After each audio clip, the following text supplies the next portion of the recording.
I ain't gonna do you like that.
this whole time. So I don't want to say I'm concerned for them, but as somebody who has played invitationals in the past, as somebody who has, you know, missed out on that comp queue practice, if you don't scrim, you're gonna struggle a lot. So I'm a little curious to see how well Mantra is going to be able to shake off the rust here in their first high stakes game since August, I think.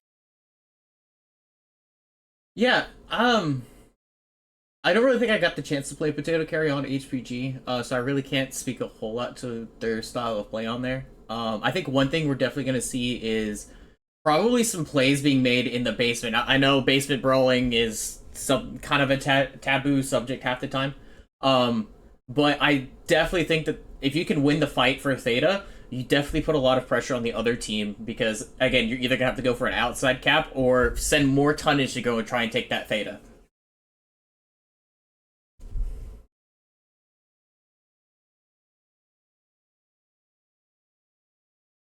Hmm. So, Hmm.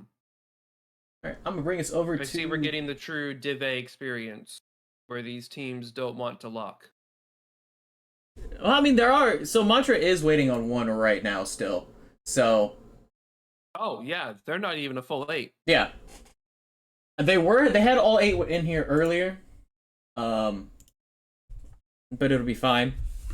They still got another 3 minutes left on the clock. So,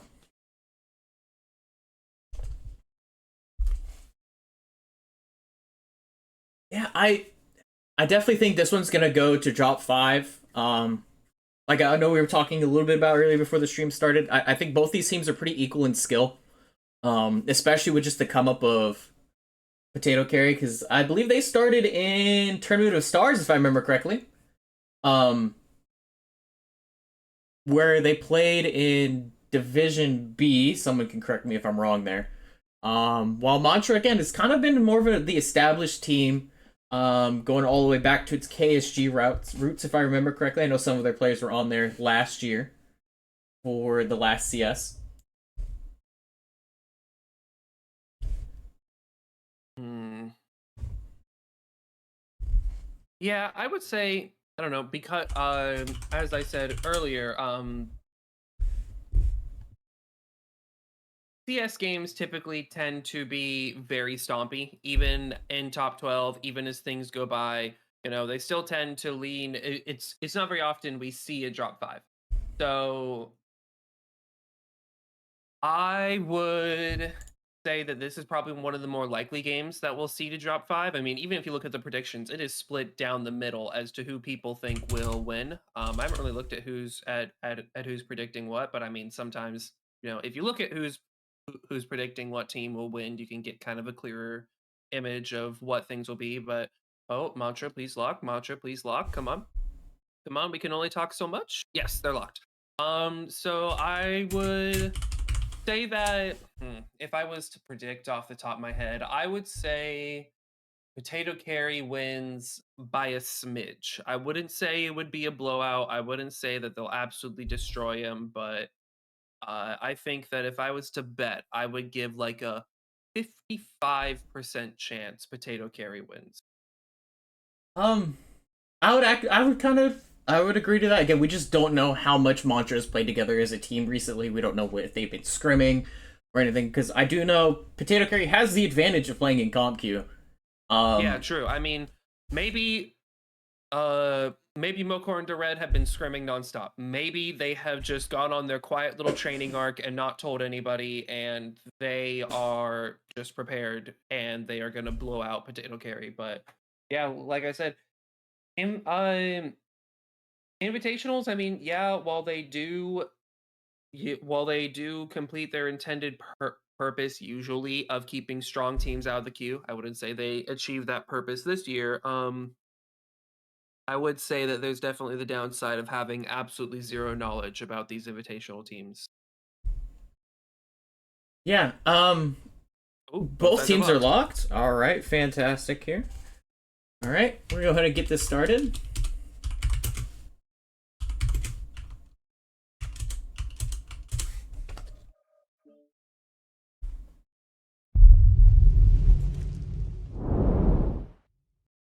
So again, another really cool thing to kind of point out is the predictions in the MWO comp channels. It's actually split 50-50 down the middle.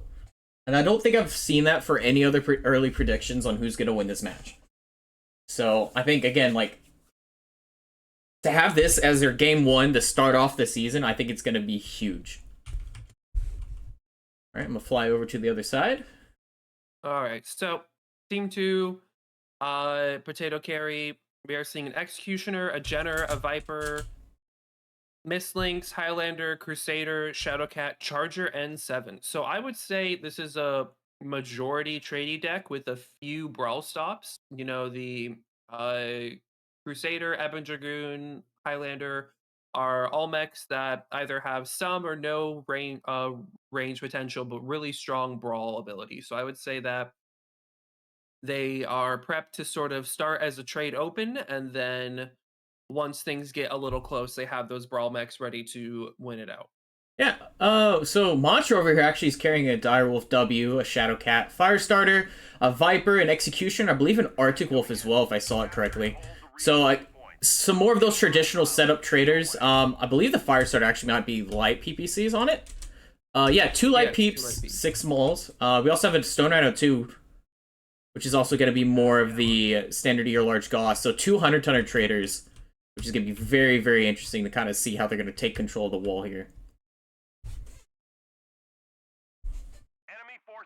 Shadowcat on Mokor is actually LMG and Vomit. Interesting. I would say since Plasma and AP Goss came out, that build has been the ruler of all Shadowcat builds. So it's a little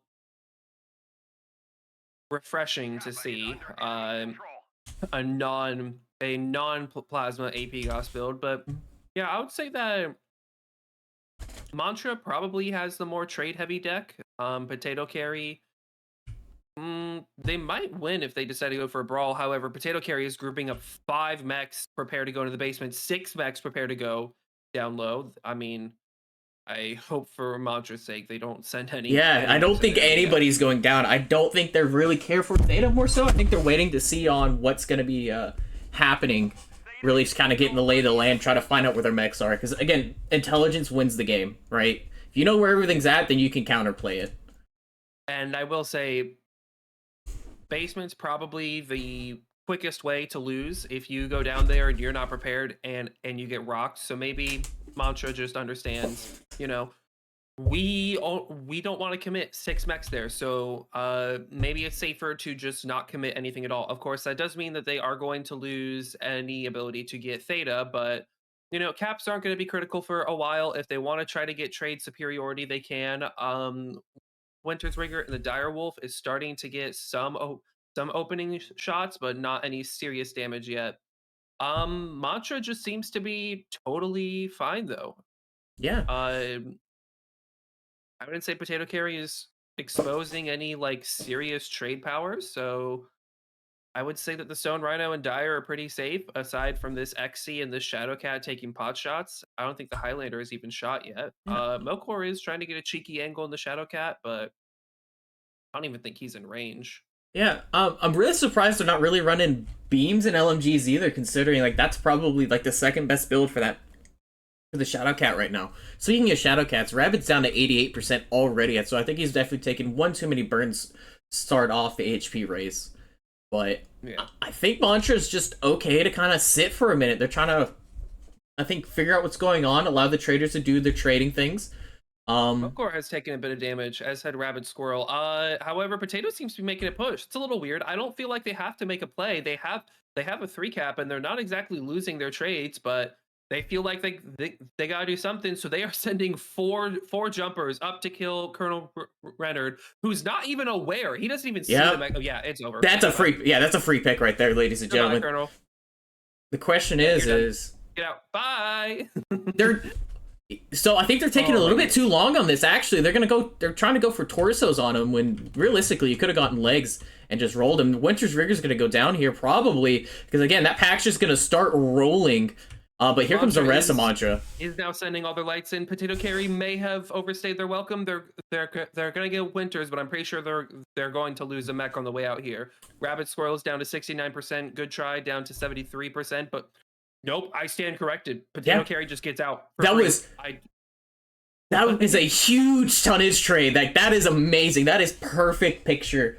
Just great. Mantra wasn't able to punish that at all is just unbelievable to me. Yeah. I don't understand how they failed to Yeah. somehow deal some damage there. And then right now here, just the brawls, the rest of it, like there's just not enough tonnage on the field for Mantra to really do anything else. Because I mean, that's like the downside of packing 200 tons into 2 mechs, is you're gonna have a lot of trade power. But if they get jumped and ganked, then it's over. The red goes down to the Arctic Wolf. It was a 4-star and 6 Artemis on the Arctic, by the way. So the set of 8 build, the Mistlings go down. A little undergunned. Neon goes down. Melkor is doing everything he can to get as much damage down. He is just farming for free, but he's just brutally heat capped. And yeah, I don't know. Rabbit 35% over in Potato's favor. Potato has a 3 cap, and they're just absolutely annihilating in the brawl. The fact that Mantra wasn't able to punish losing their 200 tonners at all, like I think the match is just over there. Yeah, 100%. That was great scouting, great intelligence from Potato Carry, and I think that's going to set the tone for the rest of this game right now, because Mantra's on the back pedal. 100%. Like, they have to respond to this with another astounding, like, they got beat 8-1, they're going to have to beat Potato Carry the next map to 8-0, I think, to really even out the momentum. Looking at the damage numbers here really quickly, Bud Light and the Charger in 7 with 657 and 3 kills, followed up right behind him in the kill battle is going to be Trommel. And then over here, the SR and the... Yeah. Your 200 tonners getting bottom damage. That's not what you want to see. Of which, I don't know how the Stone Rhino didn't see their approach. I really don't. I think it was telegraphed, but... How did nobody else see it and like be able to react quick enough? Because they jumped up pretty high, I think. So again, I'm a little baffled. I'm surprised. I said Potato Carry would win by a smidge, and if that first drop is anything to go by, it will not be a smidge. That was an absolute blowout, of which Potato Carry even had cap advantage the entire time. There was at no point Mantra was up that match at all. Potato Carry was in control the entire game.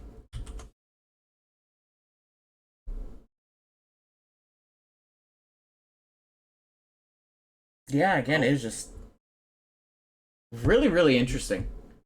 I'm speechless. That was just great job, Potato Carry. I believe the next map is gonna be Frozen City, if I remember correctly. Yeah. No, Bear Claw. Bear Claw, thank you. So, Bear Claw. What do you think of it?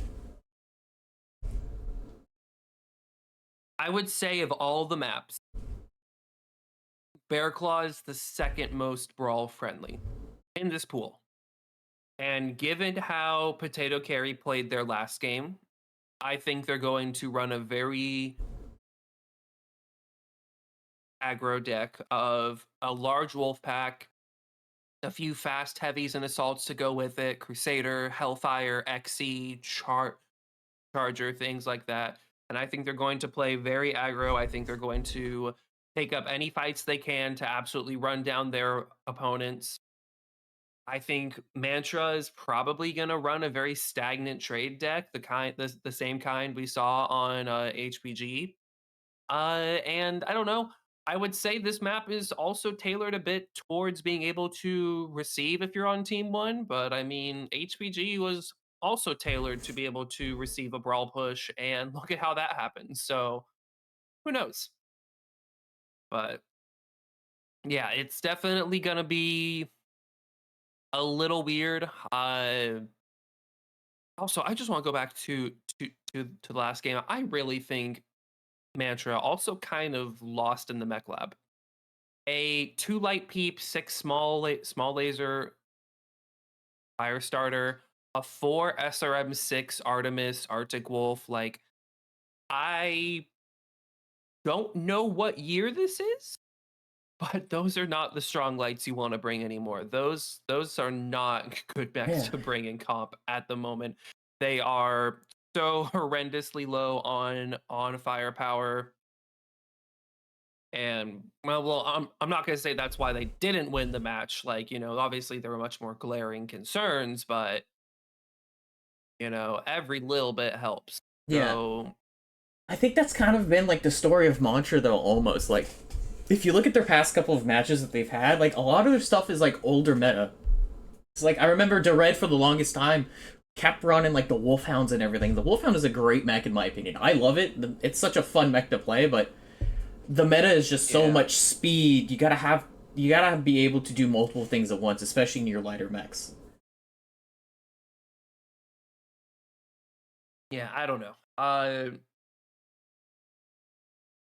of everything that went wrong, MechLab is probably pretty low on the list. However, any edge you can gain is a worthwhile edge. So I really gotta. I don't think Mantra is gonna swap up their mechs this game that much. However, I do think that they definitely need to up their scouting game. HPG, they didn't even send a mech into the basement to look. They didn't even look to see how many mechs were down there. Like, scouting is the biggest part of CS, and if you're not even willing to send your lights around to see, hey guys, what's going on, I don't really know how you can expect to win. However, team 2 is locked. Let's do this. Yeah. So I was actually just rewatching the stream a little bit there before we launched this. The entirety of Mantra's pack was on the other side of the map, near their home cap. That's not what your lights are supposed to do there. It's oh boy. This is gonna be something. And you know what? Maybe I'm being overly harsh. Maybe drop one. They just were in their groove. Maybe drop one was a wake up call, and we'll be able to see where things go for now. But Mantra, please come on, come on. I said this would go to drop 5. Do not make a liar out of me.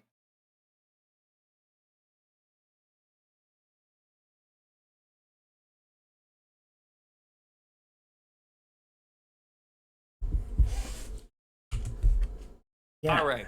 Potato Carry running a Exy, a Void, a Stone Rhino, a Jade Kite, a Shadow Cap, a Jenner, and Osiris, and a Viper. So What's on this the is Jade Kite? Is it Daka? I can't see it yet, but I will 100% assume mid vom or ER large Goss. So Archer. Yeah, I'm looking at a Potato lot of Carry, vomit from Mantra. yeah. Potato Carry 100% will be a mid vom aggro push deck. Yeah.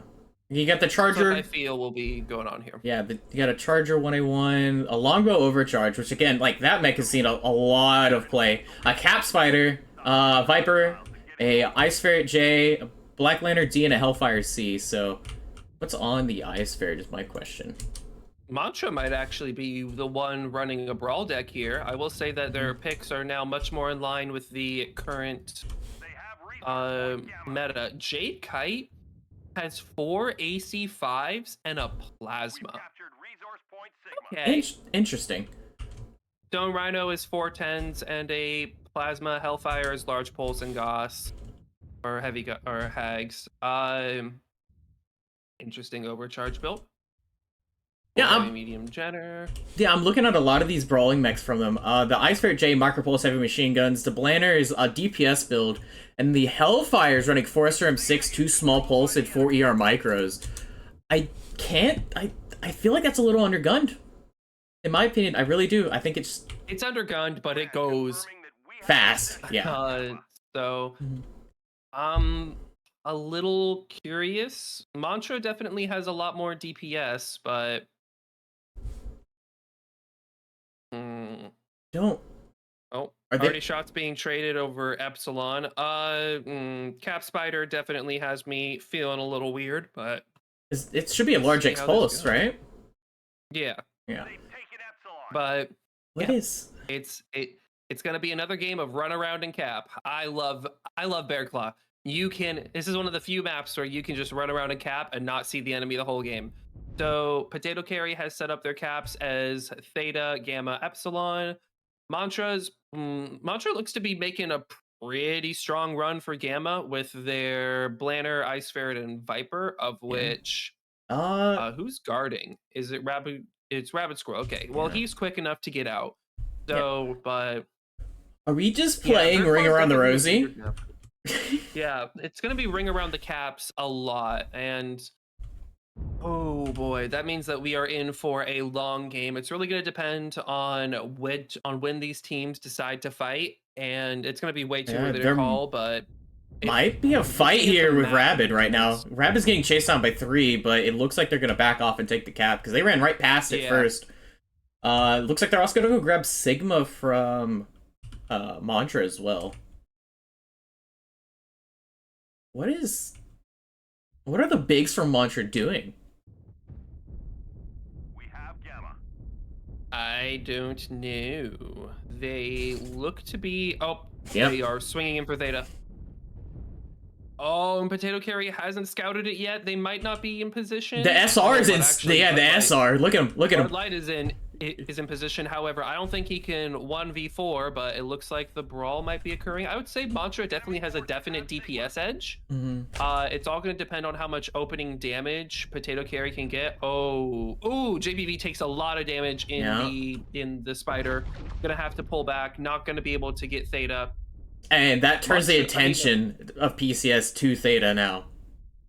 Potato Carry also is down 1. Oh wait, no, I was gonna say they're down 1 mech on Sigma. However, Mantra is down 3 mechs on Gamma. So maybe this isn't the fight you want to take. Yeah, it looks like Potato Carry. Ooh, Yeah, go ahead.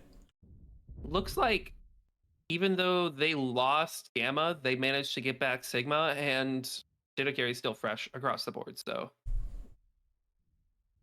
Yeah, again, like Mantra has to figure out what they want to do. They have to grab a 3rd cap to even be remotely like close in this game. yeah, I'm a little concerned for Mantra at the moment. They don't seem like they know what they want to do. So when it comes to running around on Bear Claw, you need to you need to determine. You can't just run around for forever. The primary purpose of running around and capping is to spread out your opponent. And if if you take too long, they're going to be able to coagulate together. They're going to be able to sort of set up firing lanes, set up what the 3 cap they want to hold is, and as a result, Mantra has run around too much, allowing themselves to get way too spread out. Meanwhile, Potato Carry has sort of decided that their core is Theta and Epsilon, and then just playing back and forth with Gamma and Sigma, depending on whichever it's open. So I think that Mantra is just letting themselves get a little too spread out here. And Yeah. I think that if they don't group up and prepare for a push to retake Theta or a push into Potato Carry here soon, I think this is going to be their win. Yeah. So JBV is over in the spider near Epsilon. I know for a fact they don't know where he's at. And I think he doesn't have any scouting intelligence, so he's effectively cut off from his team. It looks like there might be a push here coming from the Mantra Bigs. I think Valkyr knows. I think Valkyr may be on. Nope, he's not. Never mind. He's blind. There might. What are they doing? I am really confused here. This spider is going to be as soon as you steps on the cap, Valkyr knows. Yep. Oh, JBV has to run away. It looks like there might be a fight on Gamma. Maybe it's a 3v2. Squirrel and Good Try are just taking pot shots. Oh, however, Good Try is way too close. All of those mechs are quicker than it needs to run. Oh no! Maybe. He cannot outrun. No, the numbers advantage. The numbers advantage. They need to back her off and go pick Rabid. They need to go back Potato off and Carry pick up Rabbit right here. Has sprung the trap. Rabbit Yeah. needs to get out immediately. He can't outrun these 3 mechs, so unless Potato Carry turns around and works to cut them off, but instead they're going to play Ring Around the Rosie. I don't like this. They should have gone the other way to help Rabbit, but... Again, like, the Exy just has to turn around. Run down Valkyr. This is a really bad spot for Monstra's life right now. Down to 52%. Yeah, yeah, again, Oh, Valkyr's coming in. Valkyr doesn't know the Hellfire's behind. Okay, he does. Thank God. Yeah. I got really scared there for a moment. Mantra's just getting run down though. Yeah, I don't see in any world where Mantra wins this fight right now. Just based off of caps and like they were too indecisive. Indecisiveness is what lost them this game. I mean, we are at the point where Potato Carry's 2 cap wins. They just have to not fumble the bag and not lose the brawl. The red goes down. Extra Better is just farming in his night gear, doesn't even care about the lights behind him. Rabbit Squirrel goes down. Okay. 1-1. Gwentler's about to swing in his Black Lantern, but he's super close to dead. Gwentler's about to go down. Gwentler goes down. Graham is alone in his Viper. He's about to get swung by 4 mechs, 5 mechs. Yeah, this is just nailing the coffin shut at this point. Again, Potato Carry just extremely dominant in the 2 matches already. Like, Mantra has to find an answer for this, and they have to find it this next map, or of course they're going to the losers bracket. A 4 cap does win, but I don't think they'll be able to hold on to a 4 cap. No, not with the amount of HP. He's doing everything he can to prevent Epsilon from being taken. He's just running in and being a nuisance. However, he's going to get heat tapped soon. JBB, this is not the fight you want to take. This is no... Oh, he gets legged. Goodbye. Yeah. Yep. Valkyr swings around. That is it. Yeah, again, oh my goodness. I may be wrong about drop 5. Yeah, I think we're both wrong on that one. Man, again, just another dominant victory for Potato Carry. Like, I am... Well done, guys. Extra Better, 928 and 2 kills in that night gear. He was doing everything he could. And then, of course, you have the Ice Ferret J from Moker doing double digits in 95. And with their top damage Extra being... Better, I take it back. Your mech is not undergunned. all the ammo.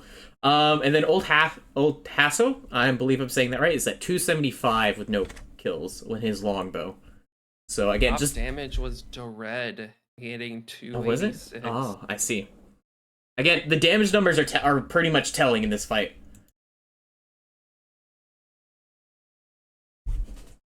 I am concerned.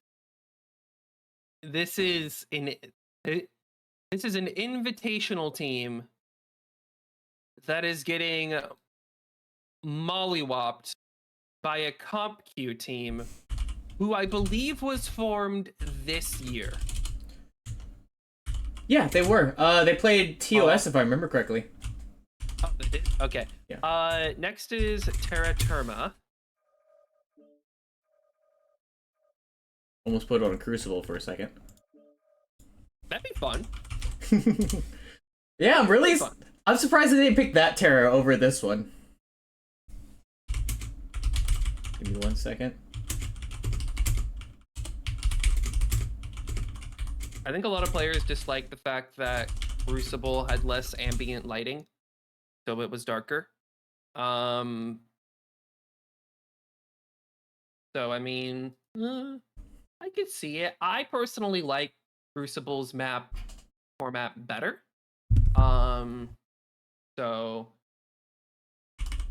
But I mean, the players want what they want. I wouldn't say that this was the best map pool this year, but I mean, you know, there's always next year. However, hear me out. Yeah, I'm hearing you. I'm hearing you. On the table right now, we at Piranha Games are considering re-adding HPG Classic and Caustic Valley Classic. Caustic, yes. HPG Classic, get that out of here. The ones before Francois Yes. rebuilt them. And if they are added, I'm going to demand that we see them in comp immediately, because I have not had enough pyramid brawl in HPG in the past few years, and I want them back. I want the Caldera back. I want these things back. And I would sacrifice any CS map pool to see them played in CS 2025. I want to play a Bane on HPG Classic. This is what I want to do. Actually, with the Bane will be legal next CS. Because I want to say it comes out for MC in May and C-Bills in July. Don't quote me on that, but it's something like that. So wait, you're the PGI man. We're supposed to quote you on this. And the new light will be legal for next CS too. Oh, that's gonna be fun. Yeah. You already know what I think the next light's gonna be anyways, so I don't really think there's... Almost just said what the next light would be. Ugh. Which wouldn't be the end of the world. But I definitely would get in trouble. It's fine. But back to the map. Yeah. Terra Therma is the most similar to Bear Claw, in my opinion, in the sense that teams that if your team is inclined to run around and cap the entire match without shooting, without doing anything else, Terra Therma is very similar to Bear Claw. You can absolutely just run around and not fight and try to get caps the entire game. You can also just do a full-on brawl push if you want to. Trade is definitely not as strong here. Mid-range trade is fine, but I mean, this is probably the only map of the league that you will never see somebody do something like an ER large Goss Stone Rhino, ER large Goss Dire, something like that. So I'm a little curious. Potato Carry has definitely had a bit more of a propensity for brawling, or at least running people down. So I think that's what they'll do here. Mantra, I don't know. I learned during the invitationals to absolutely give up predicting whatever they'll try to do. They just run weird things. Yeah, like that's what Mantra's known for. I think is kind of that run weird stuff, and it works most of the time. Again, we're kind of getting shown right now that like Potato Carry again playing comp queue consistently and then playing together as a team for this is their second tournament. Reps help a lot, especially with the new teams. So both teams are locked.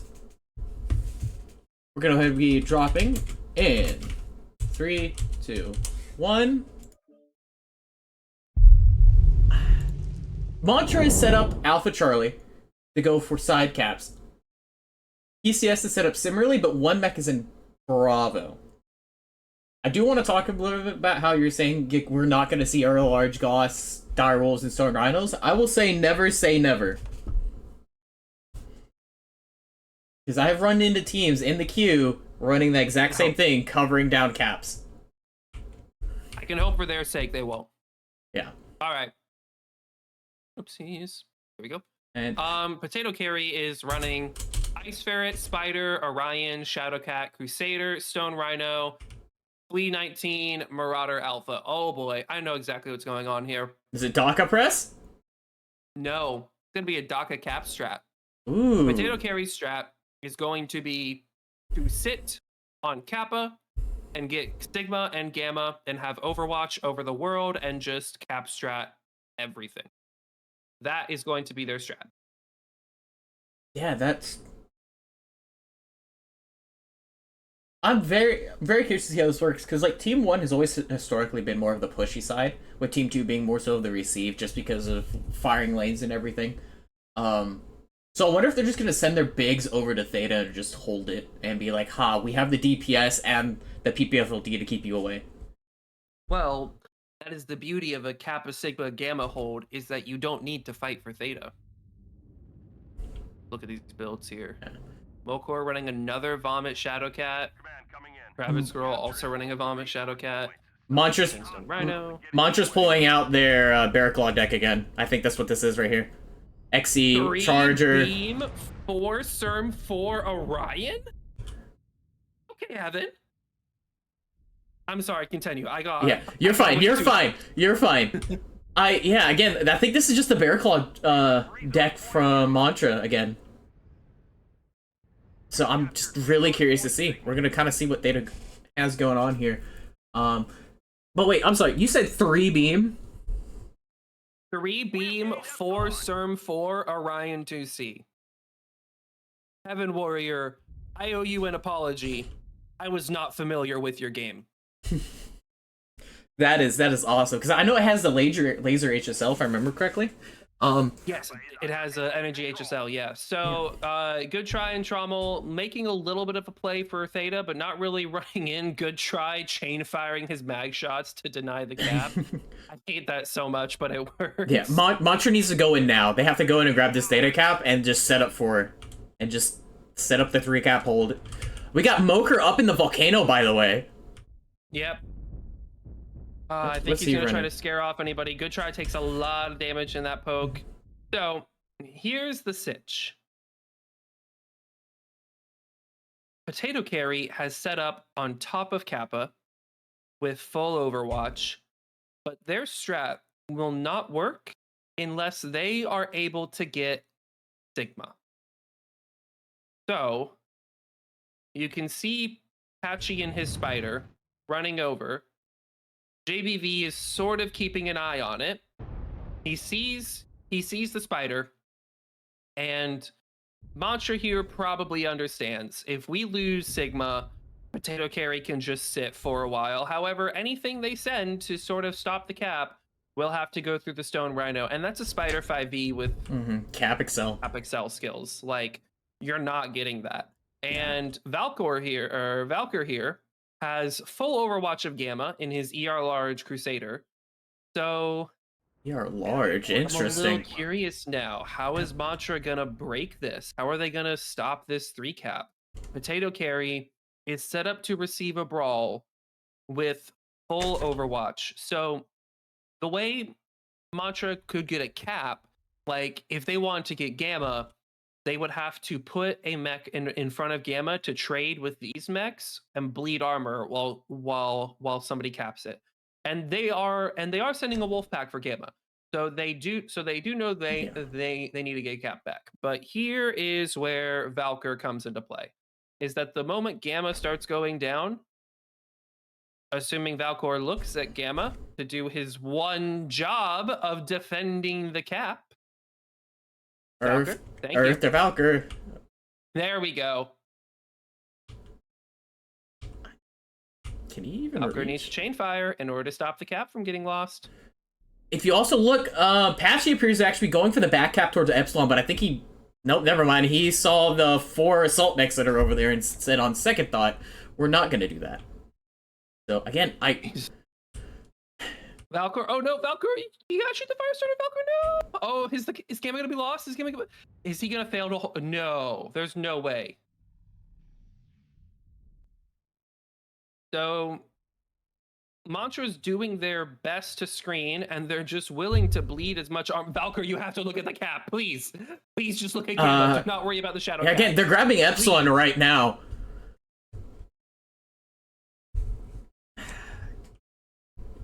Valkyr just needs to keep those chain fire guns. Don't shoot something else, please. They're I retreating. swear to God, Valkyr, you're gonna give me a heart attack. Yeah. But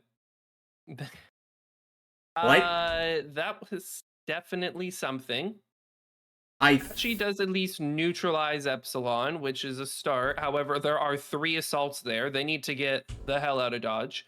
But I'm a little concerned because if the whole point of this strat is the ability to deny caps in infinite amount of time, they really struggled to deny Gamma. They really failed to work for that. Yeah. And now Mantra has a 3 cap, and Potato Carry is going to be very hard pressed to take it back.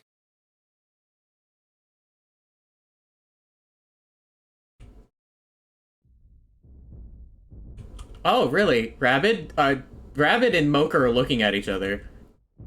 really trying to figure out. Rabbit knocks Moker off of the volcano, down into 3 other mechs that if they could do it, they could absolutely pick Moker right here and take away that Shadow Cat. But I would not say so. Mokor yeah, has 3 mechs coming in to save him. Trommel yeah, needs to get Trommel. out. But Gamma's clear. Yeah, and She's going in. Could it have just been a diversion? 100%, and it was Yeah. beautifully done. However, now Trommel needs to get the hell out of Dodge. Yeah, along with Heaven Warrior. They need to run though, like the Looney Tunes. However, where'd the Stone Rhino go? Oh, they all swung around. Yeah. Sigma is completely undefended. However, Valkyr probably. I think they recognize that the SR's over here. Looks like they're gonna push him. Yeah, Potato Carry is getting ready to push. Which I think they're gonna set for a receive. Set up on Theta. Oh no! It's a they're gonna have to receive. Yeah, Bud's gonna go down Bud here. Light. Bud Light Bros. What is Mantra doing? Mantra, push! Just do the thing and push! Like, thank you. There's no reason for you to be backpedaling in there. Just absolutely go. Goodness. I think Mantra. Oh, Winters goes down. Yeah, Maybe. Winters is down. This might be more even. Extra Better is about to get farmed alive in his Marauder. He's focusing Biggs. Biggs. Down Gwentler in the XC before he goes.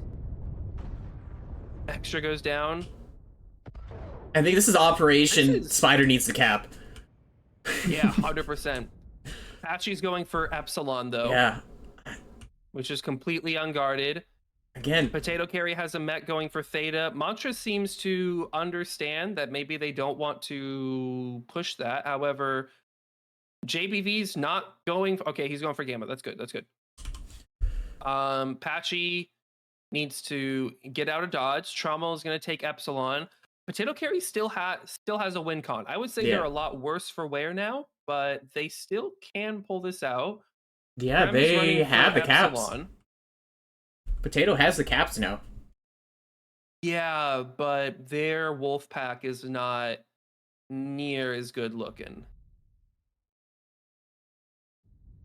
Gwentler goes down. The XE. Yeah. Heaven's Patchy's down. Damn. In his spider. Trem runs down Trommel, gets him off. Heaven, Epsilon, why? Oh, I see what you're doing. Come on, let me click you. There we go. Yeah. Trem can't win that fight. I'm sorry, Trem will win that fight. Hellfire is just too fresh. Yeah. Good tries making a play for Gamma. I don't know. JP might be legged. Yeah, he gets legged by Heaven with the beams. A 2 cap doesn't win this though. Potato Carry needs to get a 3rd cap. Yeah, they do. And I think like Rabbit, Good Try, and Heaven here are gonna keep pushing. They're trying to kill the Gargoyle here. Then I think they're gonna push for Theta. I think that is my prediction. The Ice Ferret on Ice Ferret violence continues to happen with Neon killing Trommel. They just completely avoid the Gargoyle, which... Okay, makes sense. Good Try's gonna go for Theta, while the other two are gonna keep the Gargoyle at bay. This is gonna come down to the wire. HP and mech fight and mech advantage goes to Mantra, but... They're getting Theta, though. They're getting Theta. Heaven, what do you... Rabbit goes down. And Good Try's gonna get ganked here. Heaven needs to hurry up and kill. Isn't enough though. They need the cap. Mantra's like 5 points ahead. Oh no. I think this is a Mantra win. Yeah, Mantra wins. Yeah. Unless there's who's even still up, the Crusader and the Orion and the Flea. And the Flea's basically caught at this point. Yeah, this is game. GG's. How's everybody looking? Mokor is legged. Valkyr's fresh. Is legged. Where is Val? Where is he at? He's trying to take it, but it doesn't matter, yeah. Drop 4? Drop 4? Oh, maybe we weren't wrong. Maybe we weren't wrong.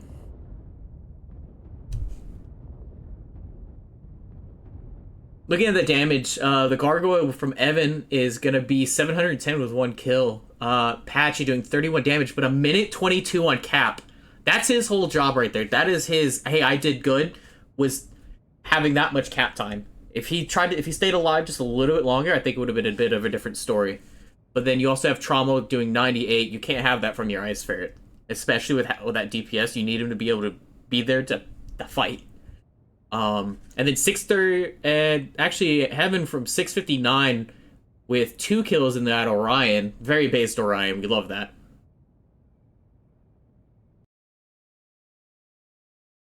So next one is Frozen. Yes. Frozen City. I think this. Now, the last time we saw Mantra play this map, they brawl rushed Fidelis down the middle. So hopefully Mantra has learned. Hopefully they will not make the same mistake, or else they will lose. And we will be on to our next game of 5 Revenants versus Darksea Corsairs. That's gonna be the fun one. This one's supposed to be NA. We'll make that. Not Y1. So I think this one 100% is, I think, favors Potato Carry. I think this map favors them highly. I think that there's, because of their style of play and how, like, again, they're a bit more of that traditional team. I think, again, it favors them a lot more, especially since they have the Team 2 side. Ooh, actually, maybe not. So Team 2 side is going to be the Sigma side of the lower hand side of the map. Team 2 is absolutely the weaker side. I hate playing Team 2. Yeah. I think, like, Team 2, you can only do certain things from that side of the map. And they can work sometimes, but they can't. Like, you can do the Fox 7 push of just straight brawl rush down the 7 line, I'm sorry. And try and catch bigs off of them as they try and rotate away. Or, again, you can kind of set up a gank a little bit more in that upper city near the Echo 4. Again, it all really just depends of really what's going to be the decks, what are they going to be set up for. Like, Team 1's pretty much almost guaranteed Theta. It just depends on how Team 2 denies it. At least that's been my experience. What about you? I don't know. I try not to think about I try not to think about how unbalanced these sides are. It makes me angry. Team 1 gets Theta for free. Team 2 starts with a 2 cap that they really can't break out of. So I think that it's really just going to be Potato Carry just has to dominate on their trades. I mean, you can push on this map, but I would say a push strat is more dependent on your enemies screwing up than you doing good, if that makes sense. So you're really playing on the error. Yeah, so I really feel like a push strat is very reckless on this map. So hopefully, I hope Potato Carry doesn't do a push. I also hope Mantra doesn't do a push. Also, this map won't play the same as Bearclaw or Terra. You can't really run around and cap the same way you can. This map is just too open for that. It's too easy to burn somebody, but oh my goodness, I don't know. Mantra, I really hope they learned from their last game against Fidelis and they don't do a brawl run down the middle.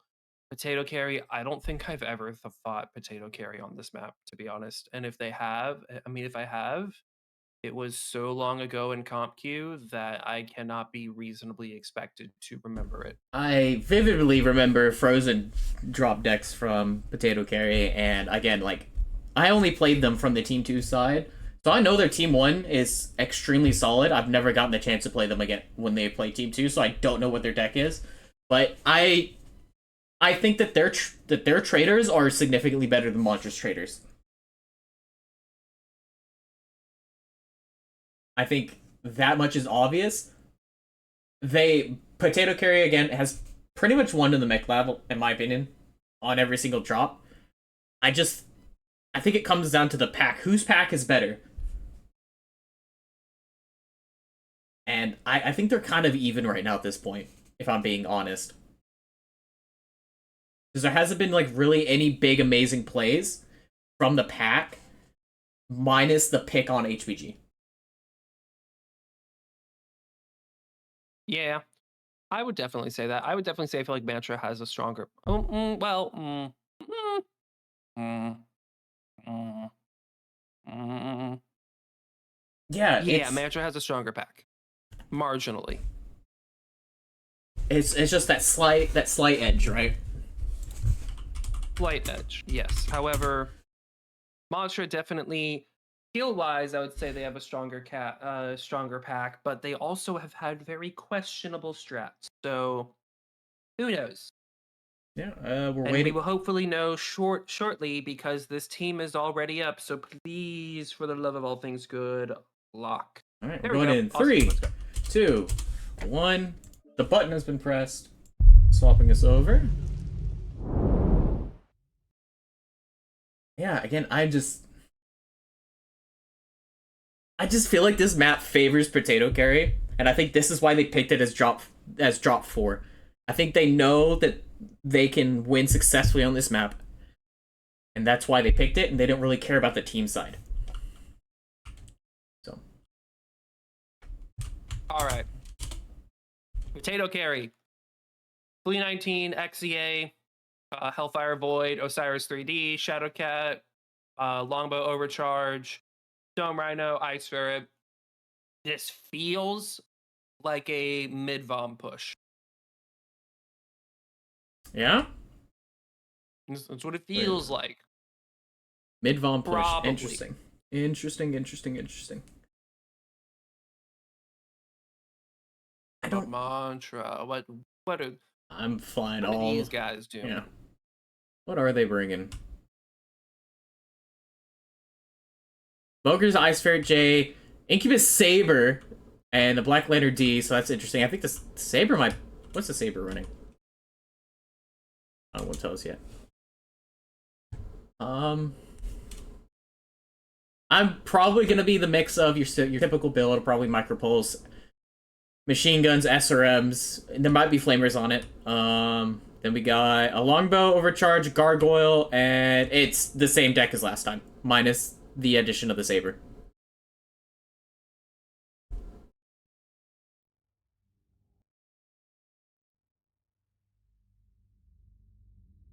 Goodbye. So, unless they might be bringing some longer range guns, yeah. The Stone Rhino is 6 ER large, 7 ER meds. Lee is mag shot, running for Theta. 2 large pulse, 6 medium pulse, 4 ER small, and old Hassow's overcharge. I know. I don't want to talk about it. It's such a weird build. Yeah. Saber, triple light pack for Mantra, running to Kappa. What's on the Saber? Okay, he's base. He's running flamers. Theta is controlled by the enemy. So that's very interesting, foregoing the Epsilon cap to grab Kappa. Good try grabbing Theta here. Really surprising, actually. Potato Carry is going to do a 6-line walk-up, though. They're going to take the Epsilon side super heavily. They've given up Sigma entirely, except for Trommel and Heaven, who are... Heaven, what are you doing? What are... More so of what is Mantra doing? Are they setting up a gamma trap with their assaults? That's not a trap. That's a death. Yeah, I don't know. I don't know what they're doing. I don't like this at all.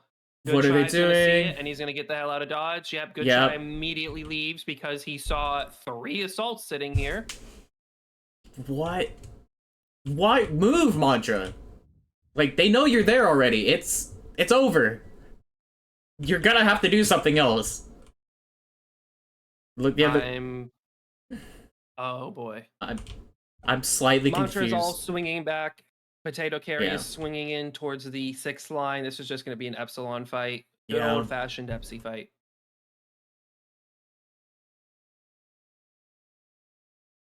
I don't know. It looks like there's ER mediums on the Viper, so he's a little bit more of this standoff skirmish, but again, I just didn't like that their attempt at a gamma gank. Target spotted. We're gonna look a little bit here to see what kind of what's going on more so. Again, the Hellfire. They're gonna try and chase down the Flea here with the right leg. Muncher's gonna run in and try to gank the Flea. Good Yeah. tries to get out. However, they are running them directly into their firing line. Yeah, again, like, this is just not a good spot for Mantra to be in. I don't know. This is not a good spot for Potato Cherry to be in either. Yeah. Bud Light's about to get sent But to, yeah, sent to the come on. Shadow Realm. Hey, the flavors are on the Stone Rhino right now. So then, Bud Light's about to go down. Bud Light goes down. yep.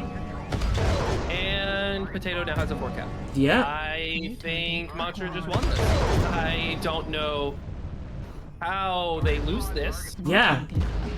I think, well, maybe. A lot of them are hurt. Actually, I take that back. A lot of them are hurt.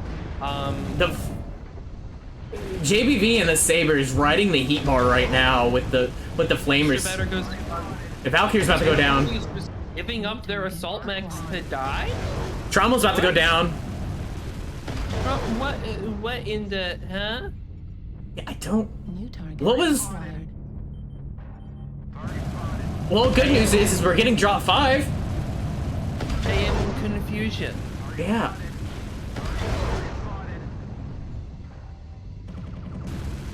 What? Unless it's Operation just drag them out as long as possible. You can't drag it out with 3 mechs, Yeah. though. You can't. What? New target acquired. What are you doing? I'm slightly baffled here.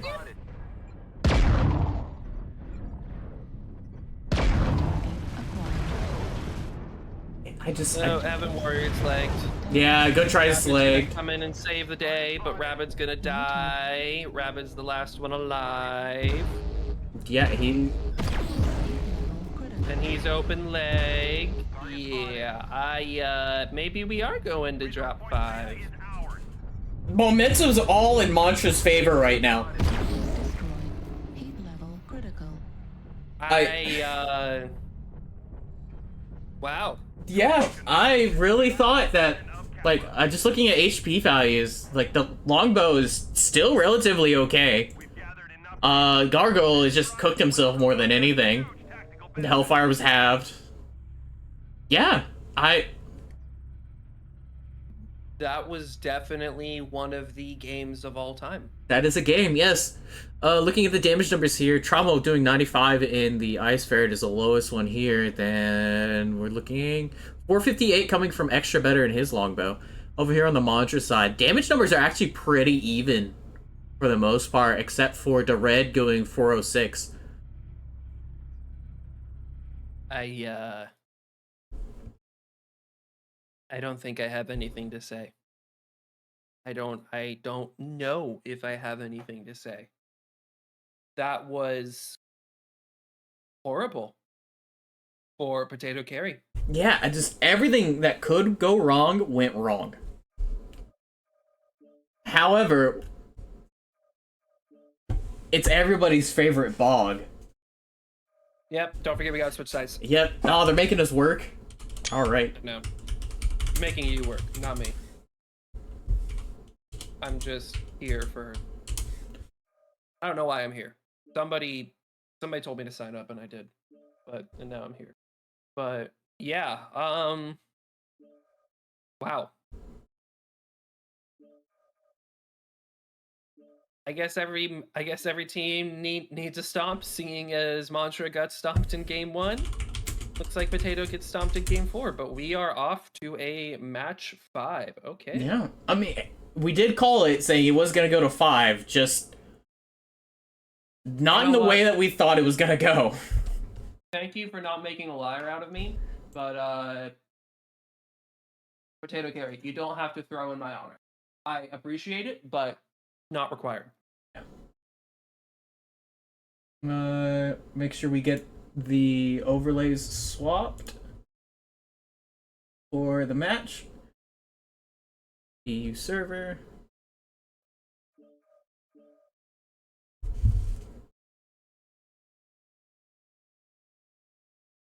Yeah, again, I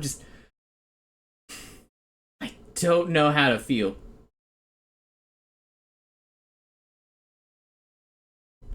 Like, Potato Carry started off the match playing aggro. Yeah, very, very strong. And then they just decided halfway through, what if we ran away?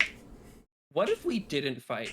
What if we turned around and ran away and then died while we were running?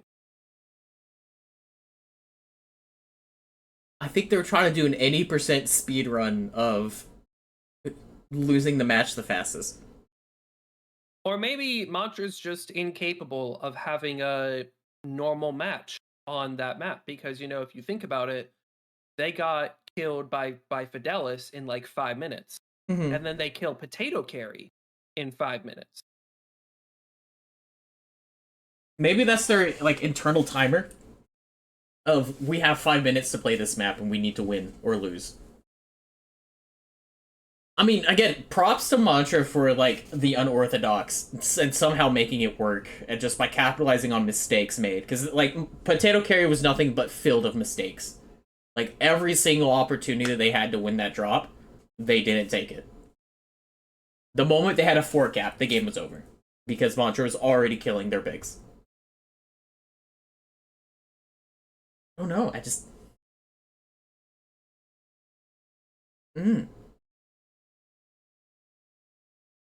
So, Mr. PGI man, I have a question for you. Oh lord, continue. So since of the addition of the Stone Rhino, how do you think it's fared so far in comp? Oh boy. How do I say this without it sounding bad?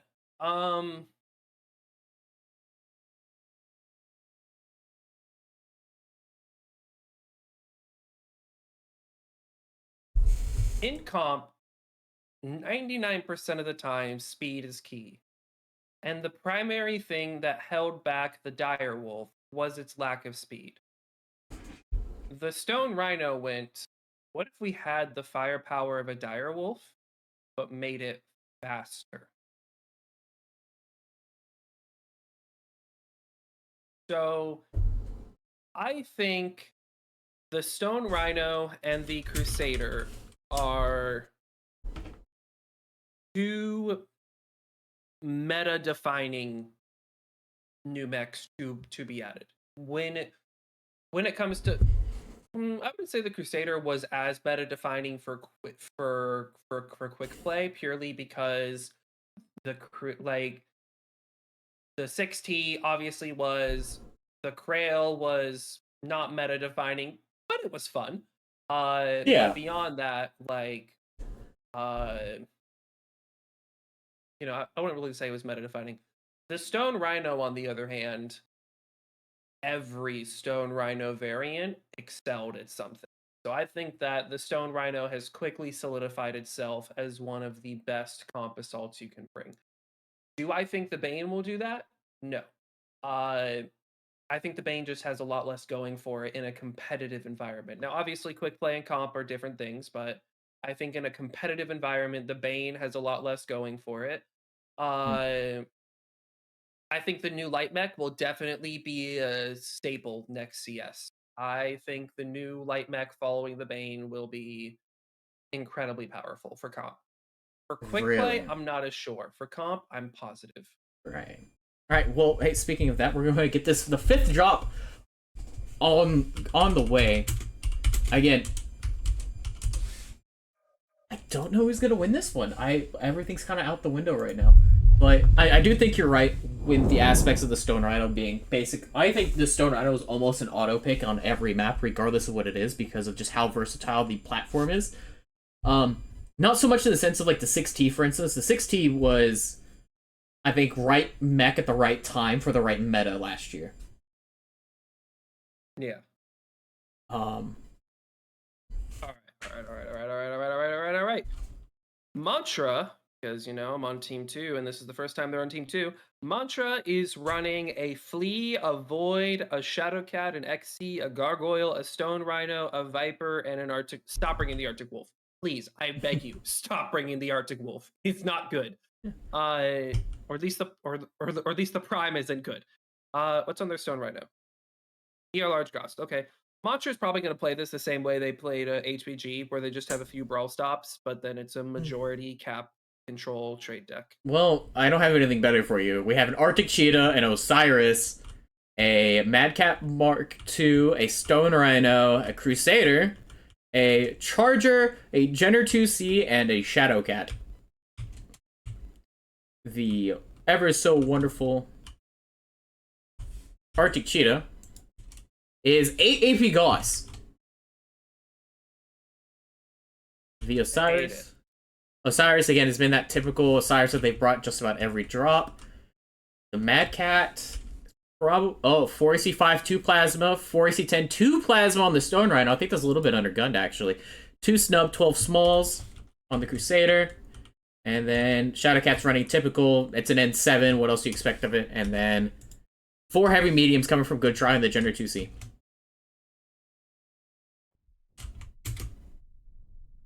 I'm just cycling through all those builds now, so anybody on MWO Leagues 2 can look at them if they want. I'm stealing those strats for that way everybody can see, you know, as casters have to stream on both POVs to make sure that we don't steal your secrets, but there aren't any secrets to be had here. Yeah. In fact, I would say the only secret is the fact that somebody still thinks the Madcap Mark IIB is It's AC5 plasmas. AC5's 2 plasma. Okay. That's a nice night cheer. Mokor is running in, trying to screen for JBV and Neon. They're going to get early control of Theta, and now they're going to swing back for Kappa. Potato Carry is leaning a little bit more center bound with their weight. I think they're going to swing for Kappa and try to set up their 3 cap there. I would definitely say that Potato Carry has a lot more mid-range firepower, so which I think is almost excels at this map a little bit better than like your typical Gaussy or large, but it depends on the strat, right? They're obviously wanting to push the optimals a lot closer within that 500-600 meters. Again, like the Stone Rhino with the 4 AC10s, 2 plasma. I think he could throw another plasma in there, so he's probably going for more speed or a little bit more armor on that arm to kind of help tank a little bit. Yeah. But Potato Carry has decided that Kappa is not for them, so they have let Mantra have the 3 cap, and now the trade wars have begun. Yeah, again. Who is this in the back? Is this? Oh, that's Evan. Evan is. Yeah, I'm a little curious because if Potato Carry gets aggressive, which I think they need to right now. 100% can win this. They need to do it right now, and I think that's almost what they're doing. But they need to like just W key KDCM style this. Yeah. Well, I wouldn't say they have to W key it. I would say that if they manage to push Trem off of Kappa and they manage to get it, they are in a very good spot. However, Trem does go down to 72%, so he is getting shoved off. Good try. I think if they get Kappa, they're in a very good spot. Yeah. But they are going to have to, it's going to be tough to take it. They're going to have to push up more to screen. Like, you can't just send lights to Kappa. You have to push the entire team with it in order to hold back their firing lines to allow your lights to get it. Yeah. So if Potato gets aggro, they have the clear drop deck advantage. But they just I don't understand. They were so aggressive at the start of this. I don't know what happened to cause the aggro to disappear, because this would have been a perfect aggro push for them, and they just kind of stalled out. Again, and Good Try's bled a lot for it too. He's already down to 79% in that Jenner, and it's a toilet seat. It has really bad hitboxes. So, but it looks like they might be getting a little aggressive here. I did fix the hitboxes. I'm just gonna throw that out there. He's not gonna get caught out immediately. Red is getting pushed back in the Arctic Wolf. He's falling back into Trem and Neon. However, I don't know if swinging this corner is the best call for Potato. However, if you look, Mantra has fallen back completely to Kappa, and Potato still has Assault sitting in the back of the map. Bud Light is not doing so hot, but you know. Yeah, this is your opportunity to take Kappa right now. Why are you not taking it? You literally have 90% of the map. I feel like Potato is just too stagnant. I feel Yeah. like they're too afraid to walk up. I feel like they're too afraid to take ground. If they moved up to this shelf right here, where Trommel and Good Try are at, they would have a huge advantage. But Yeah. they're just too scared. It's I hate to say it, it's almost like that QP mentality of, especially when you're in like your bigger assaults and everything, of just kind of you need to sit back and just use your other Yeah. people's armor. But that's not what you need to be doing as a assault mech in a comp, in today's comp especially. You have to not be afraid to die to allow your lights to live and do the damage that they need to do and grab caps, because you have presence. People have to deal with you. Walking up, and the Mad Cat extra better has walked up in the Charger. Rabbit is gonna try to make a play for Kappa. However, as long as Mokor is there untouched, somebody is going to have to clear him out. He is getting screened by Good Try, but I don't know if that's gonna be enough. Looks like there might be a theta play here too, possibly coming from Potato Carry. Bud Light's down to 70% and dropping very fast. Again, the HP fight is still pretty even though. Like, It's even, but Potato's just too stagnant. They need the SR needs to get forward. Caps are almost critical. Caps are almost critical. Like Yeah. they need. Good Try's legged. Cap, and Kappa's the best to do it. Who is? Sorry. Good Try's legged. Oh, that's not great. Yeah, I mean he's in a Jenner with heavy medium, so it's eh. But still, like again, the fight back here on the spawn of Patchy's making a play for Theta. This Yeah. might actually be enough. Mokor's coming back. Okay, now that Mokor is going to deny Theta, Trommel is getting Kappa. This is key. However, caps are really critical. Will a 3-cap win? Yes, a 3-cap. yeah, a 3-cap No, should. a 3-cap won't win this. A 3-cap will not win this. Especially if they can't get Kappa.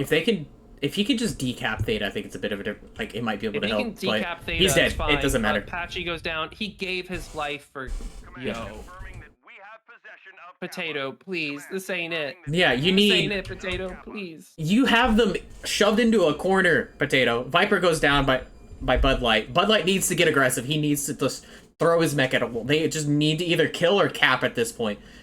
And honestly, Is about to swing. Extra better is in Zimbabwe.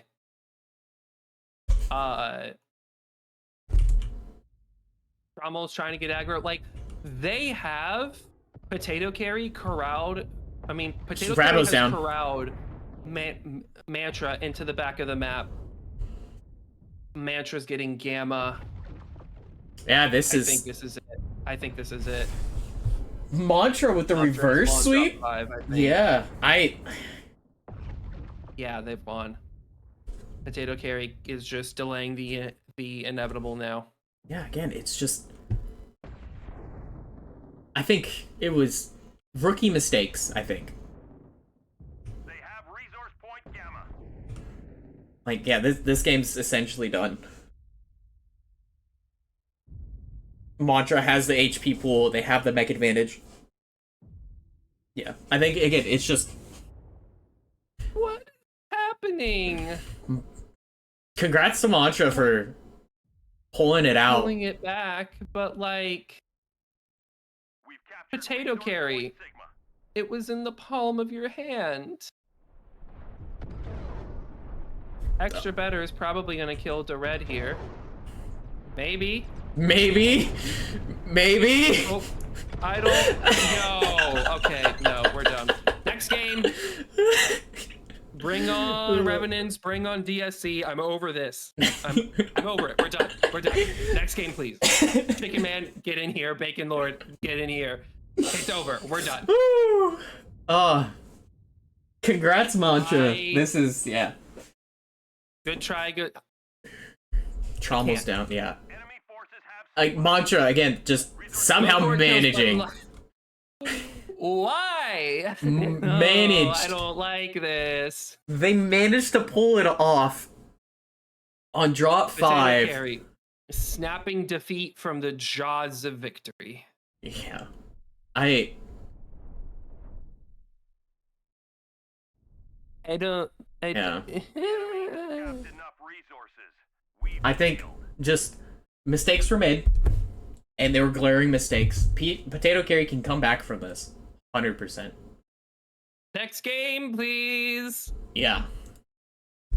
We're gonna look at damage numbers here. Trem 730 on the Hellfire. Over here, poor Patchy with 2 damage. They sent him to die for And Theta. then Bud Light Send him to 695. the wolves. Potato, yeah. Yeah, again, just mistakes were made and they got capitalized on. Bud Light 695, 1 kill. Trem 730, 1 kill. I don't understand. So I'm Get him out of the lobby. We're moving on. My heart can't take it.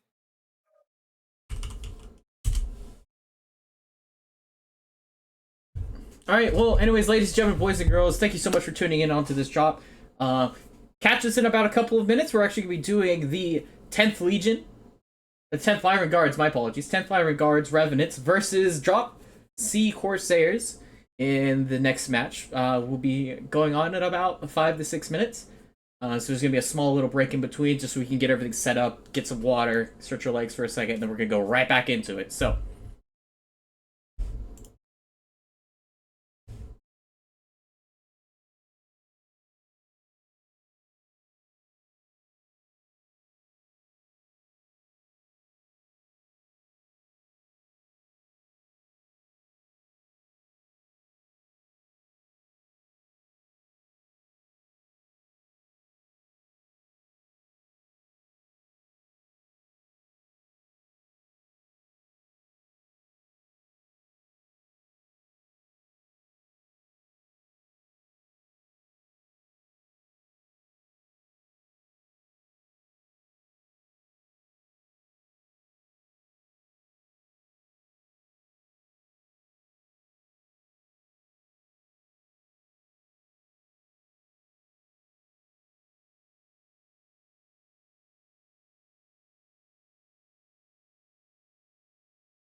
Alrighty, ladies and gentlemen, boys and girls, children of all ages, welcome back to the next matchup. It's going to be the 10 Lyran Guards Revenants versus the Dark Sea Corsairs. This one's going to be a little bit more of a fun matchup. Some little bit of history between some players on both sides.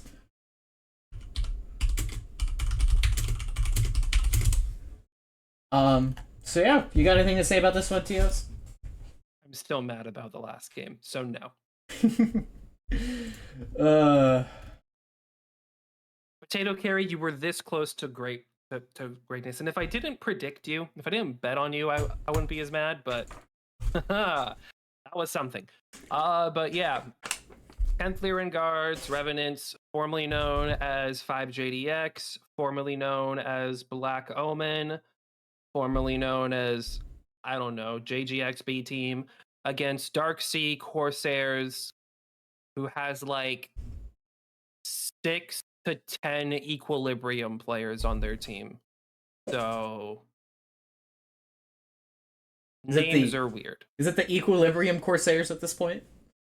I want to say it's Dark Sea Equilibrium. Yeah? That one might fit a little bit better. It rolls off the tongue. Yeah. So, I mean, I don't know. We'll see how this goes. I am betting... I don't know. I'm actually going to bet a 3-0. Not because I am underestimating Revenants, but because Dark Sea Corsairs has just had that much of a glow up. I think that I'm expecting a 3-0 or a 3-1 DSC victory. Excuse me, sorry. Yeah, 10 Lyran Guards has a lot of the mix-up of pilots. Like, you have Carbon and Villain from Mech and Joyous from last year. You also have, like, against a lot of the old 5J guys are there. You know, Django, Monk. No Bacon, which is interesting.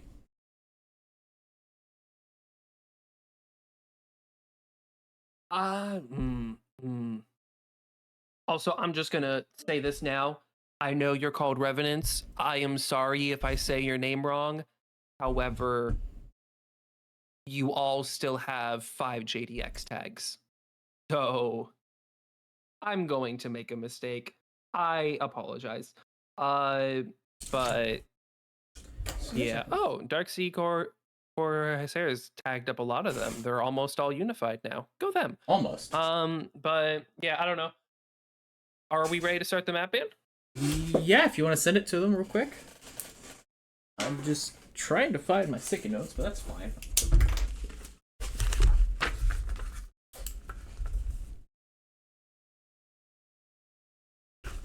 Yeah, I'm weird. I do all of my notes on sticky notes. Oh, there's Bacon. So who do I think?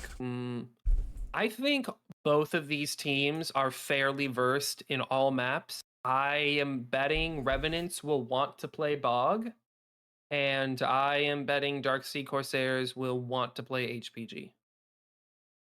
So let's see who decides to pick.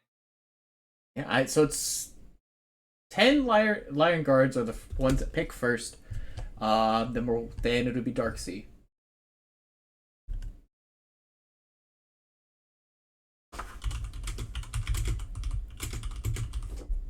Come on, pick.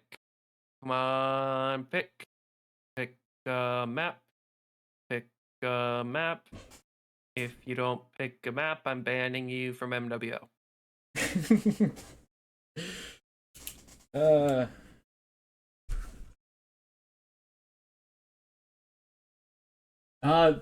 They pick Bearclaw first.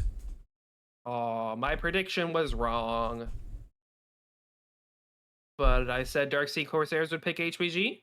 Are you gonna go 0-2? So It'd be very funny. Pick HPG? Yeah. It is HPG. I have 1 out of 3 predictions correct because I also said that Potato Carry would win. Yeah, I think I voted Potato Carry too. What's gonna be map 2? Don't send me a friend request. We got Terra's drop 3.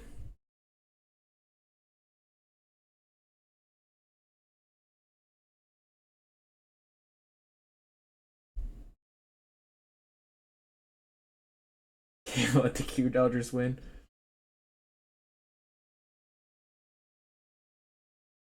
Waiting on DSC. Oh, Bog is drop 5. Why is Bog always drop 5? I think it's because people don't like Bog. If you swap HPG and Bear Claw, this is the same order as last match. All right, so now we have map sides. Please just make our lives easy.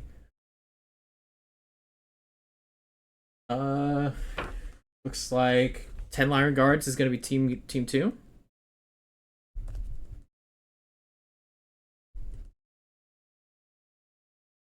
Then and then HPG is going to be a swap. Yeah.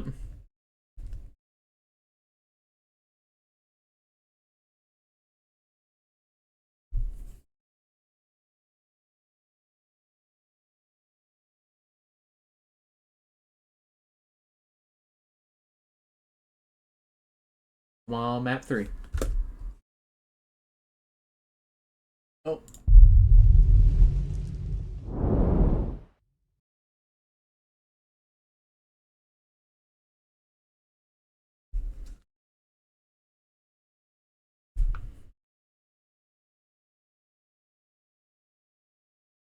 Hera, same sides. These guys take way too long to pick. File it with the complaint department. We need to make this a lightning round. You have a minute to pick, or else you forfeit. Forfeit the entire competition. A minute total.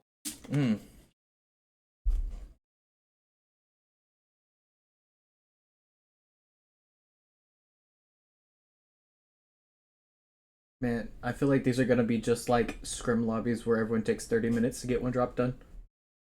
Oh, hey, we have same sides again, I think, yeah?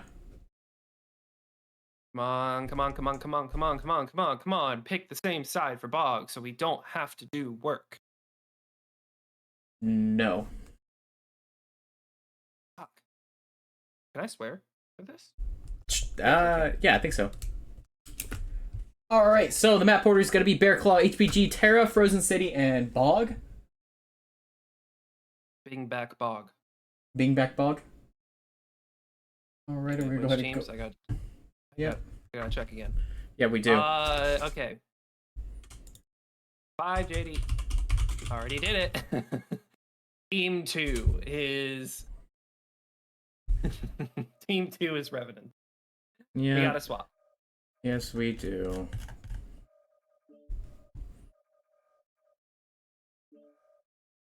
Nobody move, nobody do anything. Just let me make this as pain-free as possible. A 3-0 or a 3-1 sweep in favor of Dark Sea Corsairs.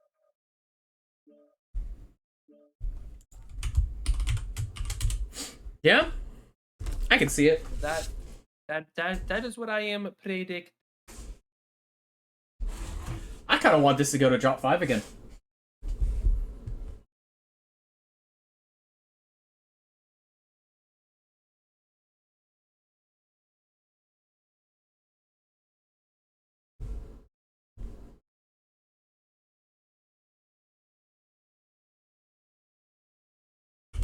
All right, getting the timer started.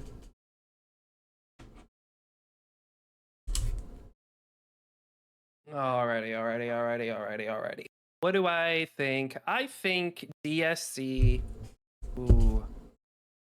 I don't think they're gonna do like a runaround cap strat the same way that Potato Carry and Mantra did, but I do think they are going to do a control strat. I don't think they're gonna run at them. Mm-hmm.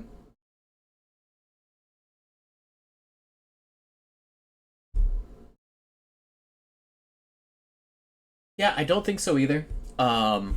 It's not their style of play. 'Cause, like, if you look past throughout the DSC's play throughout the entire year, there's been a lot of aggression, but they also have showed that they're not afraid to really leverage like their skill. Because like you have Basalt, who's arguably one of the best traders in the game.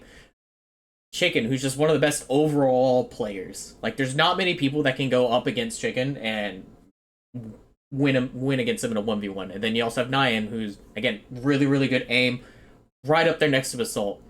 You also have the infamous Stim. His light play and his situational awareness of the game has just been something that, again, has been talked about for ages. But then you also have on the other side of 5J, or the formerly known as 5J. A lot of those people have been playing together for a while. They've been training with JGX, also known as Fidelis Machina. You also have, again, one of the best traders of the game, Carbon, as well in there. Bacon, who again led this team formerly known as 5J towards their second place win in last year's tournament. I think he did take a bit of a break, and now he's coming back for this one. You have Monk and Django, two of probably the top 10 players in this game right now as well. So there's a lot of skill on the table. I think wins are gonna be based off of who makes the first mistake and who can capitalize on it.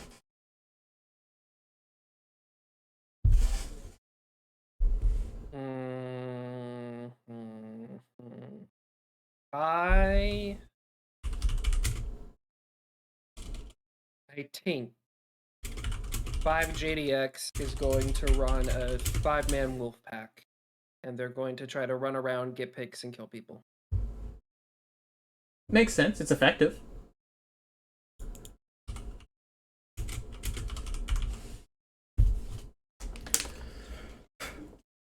But I don't know. Of course, first thing is that 5JDX has to trim some of their players. Given the fact that they have 11 in a lobby right now. I don't understand why people always try to join with their full 12. It just makes the caster's life hard. Sometimes you just want to get people some screen time. You know, their 30 seconds of fame. I know we did it against Blob.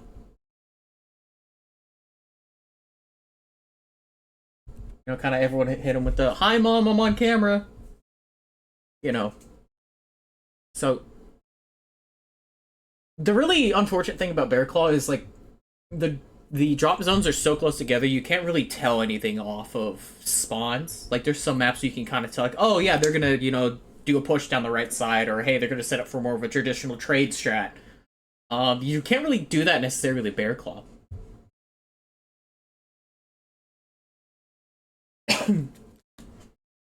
Well, I mean, yeah, but you could still tell a bit, and I don't know. I already gave my predictions. I stand by them, but I do think that my predictions for Revenants might be a bit worse, just because I'm not as familiar with them. But I mean, you and I have both played for Dark Sea at some point, so we both are pretty familiar with how they operate, and yeah, I think 3-cap control, sit as far back as you can with something like an ER large Goss Stone Rhino, an ER large XE. I think that's pretty much in the bag. I think that's exactly what DSC is going to do. Yeah, I definitely know they do like the XE. It's just such a versatile platform, especially with the introduction of the Executioner M last year. Really kind of gave it a lot more of a stronger edge to its sword, quote unquote. So both teams look like to be at that 475, so not utilizing that 5 extra tons, which is okay. About 475 to 480 has typically been the sweet spot for a lot of teams. Yeah. It doesn't really give anything away either. Yeah. I would say in these previous years, compared to MWO Comp or Worlds in 2017, 2018, 2019, I would say tonnage has always been key, and that if you could get that 5 extra tons, there's almost always a better option that's 5 tons heavier. But I would say nowadays, that's not always the case. Like, say you're 10 tons under. What are you going to do? Up-ton your Shadowcat, up-ton your Ice Ferret, up-ton your Spider? Like, there are no better options than those. Or, like, say you're in a push deck. What are you going to do? Up-ton your Charger or your Skull? Like, yeah. I would say tonnage isn't really the most deciding factor anymore. So, I mean, and that makes me think and wonder, is it just because the 45 tonners are so good that 50 tonners are to a point of not really being good anymore or at all? Or Is it just player preference, strat preference? I don't know. I think it's that we've sort of moved away from tonnage with how strong some of the quirks or how strong some of the hardpoint configs on these mechs are. But we don't have to waste time anymore. They're locked. We don't have to kill any time by talking about idle things. So let's get to it. Yeah, here we go. I think this is going to be... This one's probably everyone's most anticipated match to see so far. Because, again, there's a lot of history again between the two teams. Especially with the pilots that are on each team.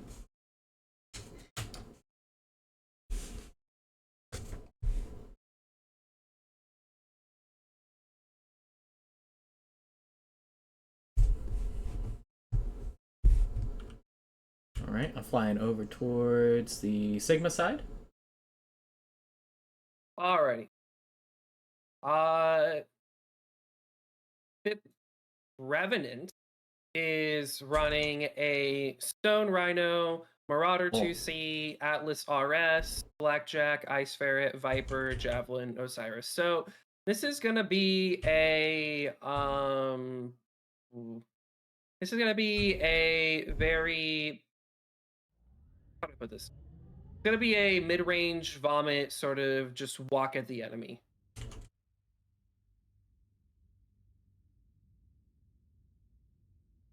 See, what do we got for builds here? Again, DSC, you have a Stornado SR6, the Ice Ferret J, a Marauder 4L. That's going to be Goss Peep. You have a Shadowcat, Mr. Pichu, going to be the typical one. You have the Flea 19, a Blackjack 1X, a Jenner 2C2, and a Longbow Overcharge. What's on the Blackjack? It's going to be Binaries. Longbow is going to be 4 large and 6 ER mediums. Very interesting. I know the ER mediums and large lasers are going to be about the same cooldown. 4 large pulses, 7 ER mediums on the Stone Rhino 6, and again 2 Gauss, 2 ER PPC on the 4L. I would say 5 JD Revenants has a sustained advantage. Sustained DPS if they can sort of force a drawn-out, protracted fight. But if DSC does manage to keep them at arm's length, does manage to force them to poke and trade throughout the whole match, they definitely have this one in the bag. Simrog is just waiting on Theta, waiting for somebody to walk up, probably so he can get an easy burn. DSC doesn't really seem to care too much about caps. They got their home cap, and beyond that, I think they're just playing it a little slower, a little safer. Yeah. Did you take a look at Carbon's Stone Rhino? Oh, I did. Okay. I'm not sure how I feel about it. I'm very curious to see how this one plays. Magic and Stam again are playing the Theta. Yeah, he has Nurks. Yep, he's trying to get that early. Carbon self-destructed! He alpha strike. He alpha'd. Oh no! Whoa. That's interesting. Can we get F's in the chat for Carbon, please? We have gained Epsilon. Now that this is a completely different game now. Dark Sea Corsairs doesn't want to play this unsafe though. They're just going to play their game, even though the opposing team is an assault mech down. They're not really going to get any more aggro. They're just going to get caps, and they're just going to control for as long as they can. Bacon is just taking a lot of damage in that Blackjack. He's down to already 68% and dropping very rapidly. Trading against the DSC line is just not a good idea for him at the moment. Same build as Chickens. Yeah, in order to make this fight anywhere remotely close, like, the Lyran Guards are gonna have to pick another assault. And without taking any damage for it, again. But if you look at DSC, they're all stacked on that Theta side with a lot of their trade and everything. Not having that Stone Rhino is really gonna hurt. They're gonna make the push now with the Atlas RS is pushing. Up, Bacon Lord gets halved. Yep. Oh no, I don't like this. But I mean, they're jumping Nyan. Carbon already died. Yeah. Revenant is gonna be hard pressed in order to get this. It's going to take bolt action, and that's what they're trying to do here. Yeah, Nyan gets picked. Yonder goes down to legs. Basalt is just farming here in the center. He's about to get ran down, but I don't know. Ooh, losing the Stone Rhino just hurts so much. I don't see how Revenants can win this. Bassalt's giving his back to a machine gun mech right now. Kogert goes down. Bacon goes down. Basalt goes down. Simrock's down to 70%, but I don't really think that matters a whole terrible lot. No, never mind. He goes down. Sleepy's Django goes down. You have Monk and Sleepy both like Monk at 68, Sleepy at 53. And Chicken Lord. Wow, Chicken Man is doing everything he can to sort of Monk stay is in cover, down. stay away from those lights, poke them as much as he can. He's getting ran down by Canadian in the Viper, but Chicken is legged. Sleepy Human is not long for this world. Yep, Sleepy Human goes down. Yeah, Canadian's down. This is a DSC win. And it's not even. We've gathered enough resources. Again, who can capitalize on a mistake first? Like who? That's yeah. Looking at damage numbers here, looks like Monk with 300 with 1 kill in the Atlas, and then over on the DSC side, it looks like you have Hollow in the 4L doing 490 right behind them with Chicken at 482. Yeah. You said Carbon Fire had like 6 medium pulse, 6 ER So he was 2 large pulse? It was 2 large pulse, 6 ER mediums, and 7 medium pulse lasers. Yeah, so if you Alpha Strike, that's enough to put you in the dirt. Yeah. What was he even shooting? I don't know. I honestly don't know. That was something. All right. Next map is HPG Manifold. We are going to swap sides here. No, let me fix servers. HPG.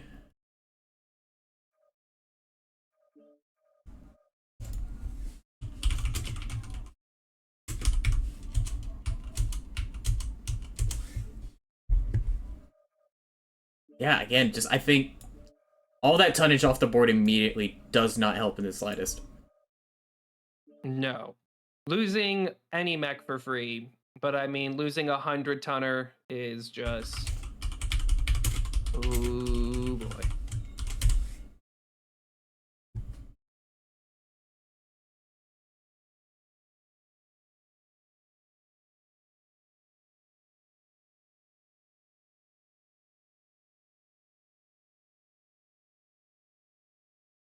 But yeah, moving on to HPG. Let's see. How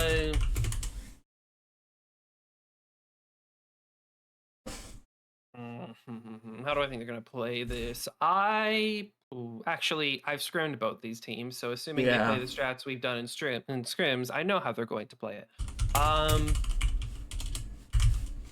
If I was to predict, assuming I don't know anything, Darksea Corsairs definitely, like you said, they have some of the best traders currently in the game. So I would not be surprised if there was a lot of ER large Goss on the walls, a very strong Wolfpack in the center. Stimrog does prefer his more pokey trade strafe sort of non-brawl lights. So I wouldn't be surprised if Darksea Corsairs is a lot less committal with their brawl deck and is more playing around, getting a 3-cap, holding it, and trading it.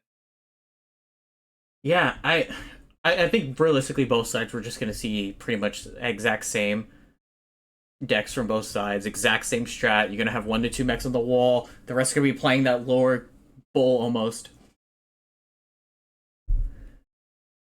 Again, I think whoever takes data is really going to put the pressure on the other team to either get a pick, take another cap, or just force more pressure down there.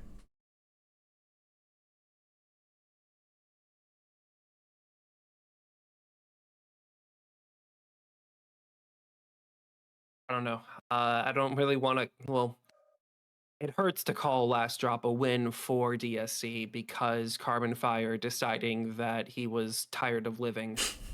But yeah, I don't know. This might just be. Let's see how things go within even playing field. Let's see how Yeah. things fare out when it's a full 8v8. Yeah, I really want to like because you hate to see that both as like a player on either side of the ball, and as well as someone that's watching it and everything. Because you want to see these two heavyweights go and slug it out, but if you have that one mistake that just ends up costing it big time, it's just something that doesn't really feel good. Because you're the momentum's not there. You're not feeling confident about yourself because it's just a cook. And I'm watching the chat's reaction to Carbon cooking himself, and there's a lot of Fs. A lot of Fs. But let's hope he remembers his override this time. Or to unoverride, I should say. Let's hope he remembers his weapon groups. Override was what got him killed.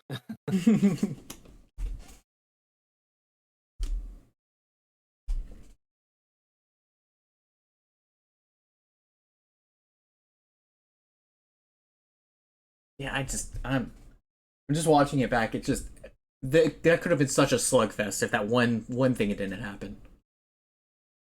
Oh, and now we're gonna see. DSC is locked in with a pretty even map spread.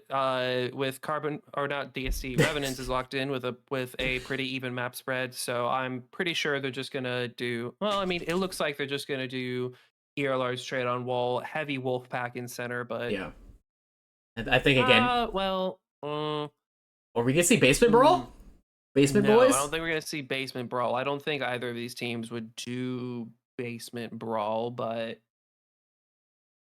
I mean, looking at their lances, Revenants is definitely a bit more front heavy. I wouldn't be surprised if they don't have as many mechs on the wall, but yeah, I'm not sure. Yeah, we are waiting on them to just lock. They're locked. They're at 475 for DSC. House is in Charlie by himself, but again, that really doesn't. He's gonna go get a cap. That's pretty much it. Exactly. He's just gonna run off, get a cap, and then regroup with the team. Yeah.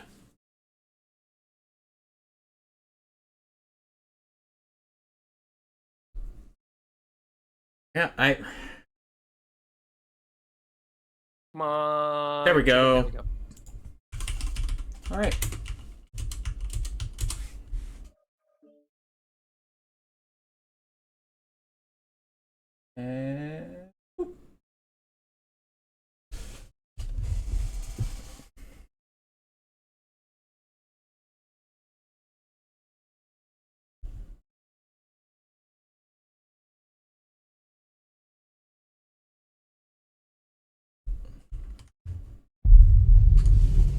All right, going towards the other side. Right.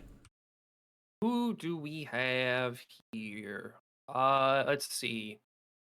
On the Revenant side, Phoenix Hawk 7S, Longbow Overcharge, Direwolf W, XEM, Osiris 1P, Jenner 2C2. Oopsies, I am showing the wrong side. Give me 1 second. Forgot to swap their sides on the scoreboards. And let's see. Carbon, a Corsair 7A, Django and a Javelin, Shadow and a Mislinks, Cougar and the Viper, Bacon Lord and a 1X. We got a 7V from Luminos and a Night Gear coming from 10 Lyran as well. With the Night Gear coming from Sleepy. And I think that one's going to be Daka. And Monk and a Stalker 4N. That's interesting. I know that one has the HSL, so you'll be able to pack like 3 binaries and 3 mediums. It'd be really cool if the logo. There we go. All right. Let's see. 4 large. I don't know. I feel like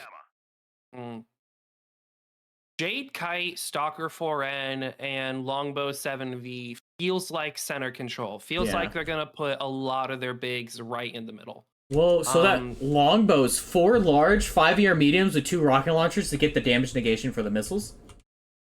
But I feel like that's missing a gun. Unless I'm mistaken. House is running a snub Phoenix Hawk. No, for the 7V, 4 large 5 meds is the correct amount. It does have 9 energy. I'm thinking of the overcharge then. Monk Gyatso running 3 binary. Okay. Yeah, I don't know. DSC's lights need to play a lot carefully. A lot more carefully, just because if Revenants does walk up with this extreme amount of mid-range firepower, they are going to be in a prime position to immediately burn the legs off of any light that shows up. Yeah. A little bit of a trade-off between Stim and Django, with the Corsair kind of gaining a little bit in that action. Django worse for around that HP trade. Yeah.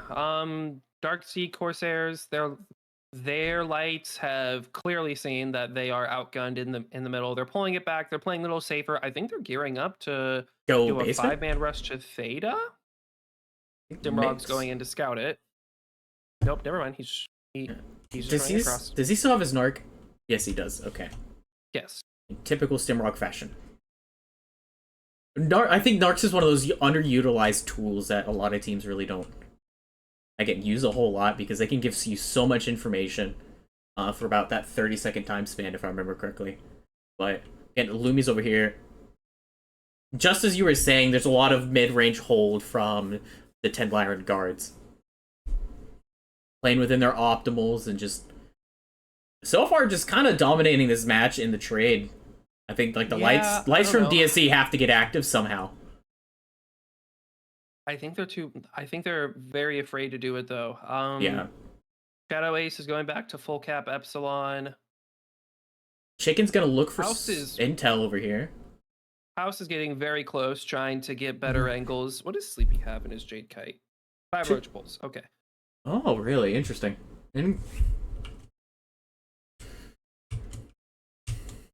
Magic and Sim are pushing the left side here. Maybe trying to get something. Despite the overwhelming firepower advantage Revenants has right now, DSC does seem to be pulling slightly ahead in trades, but everybody is still almost entirely fresh, so I wouldn't entirely say it's an issue right now. Yeah, you have Carbon and Sleepy down in the 70 percentile as well. Basalt and Nyan. Basalt's at 92 in his Direwolf, and Nyan's down to 85 in the Exy. And then I believe, Hollow's still relatively fresh in the Longbow.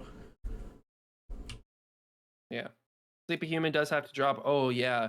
Revenant's mechs are not looking good right now. Sleepy Human is almost open CT. Nightgear, well known for having a massive CT.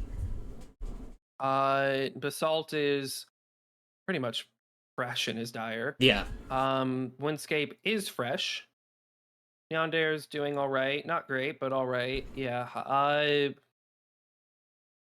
Caps are not critical, but they might be critical here soon. But Revenant is just bleeding too much armor. Yeah. I would say this match is far from over, but it's a very early lead in favor of DSC health-wise. DSC's going in. DC's going in for the basement. Ooh. Oh, a beautiful opening burn from Bacon Lord. Doesn't really get punished for it. Cougar's gonna get got. He's gonna get legged. Yeah, he's gonna get legged before he can escape. Oh, maybe. Yep, he's legged. Yeah. He does manage to jump up to safety, but DSC isn't even going to follow him. They're just going to run down Monkey Yatsu and the Stalker. Yeah, and Human. that's a very dangerous place to peek. CT. Yeah, this is dangerous to peek. Nyan's gonna shove. Night Gear goes down. Yep. Shadow Ace is just running in the Ebony Shadow. Lumi has a back shot angle on DSC right now from the left-hand side. Yeah, Lumi and Cougar are sneaking in. However, DSC's turning around to deal with them. Yeah. Chicken's down to 45 and dropping fastly. They are trying to take data, but they're bleeding a lot for this. Chicken basically needs to get out of dodge. Bacon's gonna push in here. I think Cougar's DSC down. has won the basement fight, which means that they've won the match. I think DSC has won. Chicken's down. I think it's over. I think DSC is about to pull out with a round 2 win. Lumi goes down tremendously. Whoever wins the brawl down in the basement is just the one who wins the match. Windscape goes down. The Osiris. The Dire's dropping. Bacon Lord are swinging in, trying to get as much damage as they can. Django kills Shadow. Bacon kills Nyan. Monk goes down. Yeah, this again is just should be a DSC win. Yeah, down goes Carbon's Bacon. not looking great. Yep. Carbon, 1 Corsair in a dream. He went from the first to die to the last to die. But now 5 JDX, or now Revenant can't stop the caps. DSC is going to run around. Basalt's going to swing around in the Dire. Ooh, will he? Carbon manages to get a shot off without dying.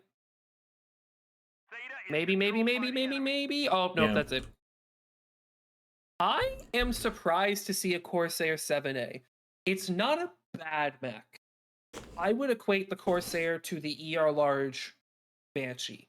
Can bring very good firepower to bear, but in the age of the current trading power, its CT is just way too big. Yeah, I know personally playing with Carbon, he loves that mech to death, and there's no one that can play it better than he can. But like when you're trading against, and I think he feels confident trading against like the Basalt and a Dire Wolf or a Stone Rhino. I think he felt confident in it. I just think they banked too much on it. The enemy has kept Well, enough I mean, resources. I would definitely agree the Corsair is 100% a comfort pick. Seeing as Neon Dare dropped early, and it was almost just Basalt and Carbon 1v1ing. I would say that confidence might be a little misplaced, but that's just me. Looking at the damage numbers here, you have House and that Phoenix Hawk 7S, the Snubs doing 561 with 2 kills. Over on the 10th Lyran Guards, you're looking at the highest damage of 466 from Carbon with the Corsair 7A. Everyone else had about 100 to 200 damage. So That hurt. Especially when your deck has so much more mid-range power. It definitely hurts to lose a brawl. I am a little surprised. I would say Revenants brought a much stronger deck if they played it correctly, but I mean, if you look at the basement fight though, they were just completely out of sorts. They allowed themselves to get picked off one by one, split off into a group of 3 and a group of 2, and then Darkseid just had pretty much full freedom for whichever split off group they wanted to fight first. And I think at that point, HPG is one of those maps where if you have a basement brawl, whoever wins that brawl wins the game 95% of the time. absolutely. And Darkseid Corsairs won that brawl handily. Yeah. It's like everyone likes to kind of, make fun of the basement brawl, but it can be extremely effective in winning the fight immediately. Because I think it's that moment of, oh, there's a lot of mechs here. Hey, we need to kill them. Or, hey, we need to retreat. Either way, someone's going to be bleeding armor, and someone's probably going to lose a leg, like we saw with the Viper. And there's not a whole lot to be able to fight there. So, I know you're bringing, like, the possibility of, like, HPG Classic coming back. Do you think that this fight would have been completely different if that map was played instead of this one? Nope. Nope. Well, I mean, it would have been played differently because they're different maps, but I think the outcome would have been the same. Mm-hmm.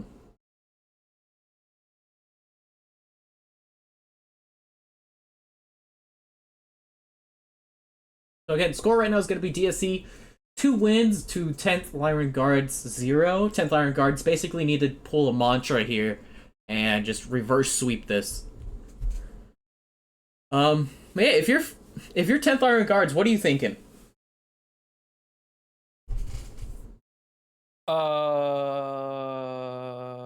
That is what they're thinking. Just Mhm. how do we do this? Yeah. I think what's been really surprising also is like the use of Daka between the two drops so far. Like Mantra and Potato Carry, there was quite a bit of heavy use of Daka because they did get buffed before CS started, and then now again we have now looking at this one, there's really not a whole lot of Daka being played necessarily. I would say Daka is a lot better if you can rely on your team or your opponents to sort of force the enemy's hand and brawl non-stop. But I mean, neither of these teams are the type of team to do that, in my opinion. Revenants is fully locked, waiting on Darkseid Corsairs. I think Dark Sea Corsairs is just going to run a very cookie cutter vomit mid range trade deck. I don't think we're going to see a run around the map and cap like we did for Potato and Mantra. But No, your yeah, your I still DSC hold and you're true to my feeling good. prediction that it'll be a 3-0. Yeah, the DSC is feeling good. They're feeling nice and warm, ready to rock, and they're just gonna go in there and just run what they always do because they to them right now their thought process is we have the better pilots, so let's go prove it. And this is probably what this deck's gonna be. It's gonna be a lot of vomit, a lot of skill showing, and it's just plain and simple right there. So 10th Lyran just has to pull off all the stops to even get this to drop 4. They have to play quite literally perfect. And just take every single mistake that DSC makes and capitalize on it tenfold.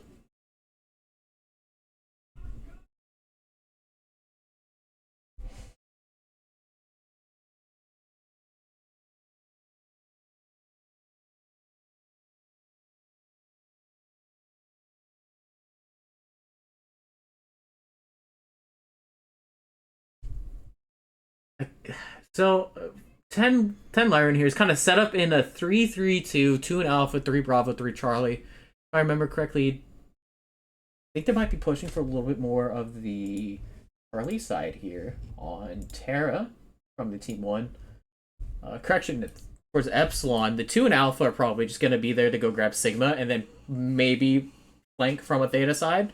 Could we see a Volcano play? No. Neither of these teams, in my opinion, are the type to do it. It takes I mean, Mantra is the type to do it, but I would say both these teams are very dead set in playing the current meta. So I wouldn't see. Yeah, I don't really see them doing it. Yeah. Unless it's some super weird, cheeky scout play, but I wouldn't expect them to commit to it for long. Yeah, I think definitely with a lot of the new weapons too have kind of like pushed the meta more so into the kind of having the speed and the adaptability to do everything. And kind of really not so much of that really focal into the archetypes of certain builds and everything. But anyways, both teams are locked. We're gonna drop here.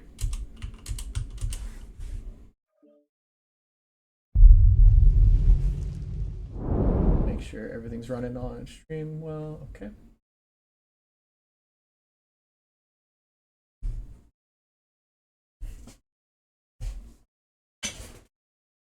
I think with this one running so fast, I think we might actually be catching up the time to where for the next match is going to be Vile versus 1FR.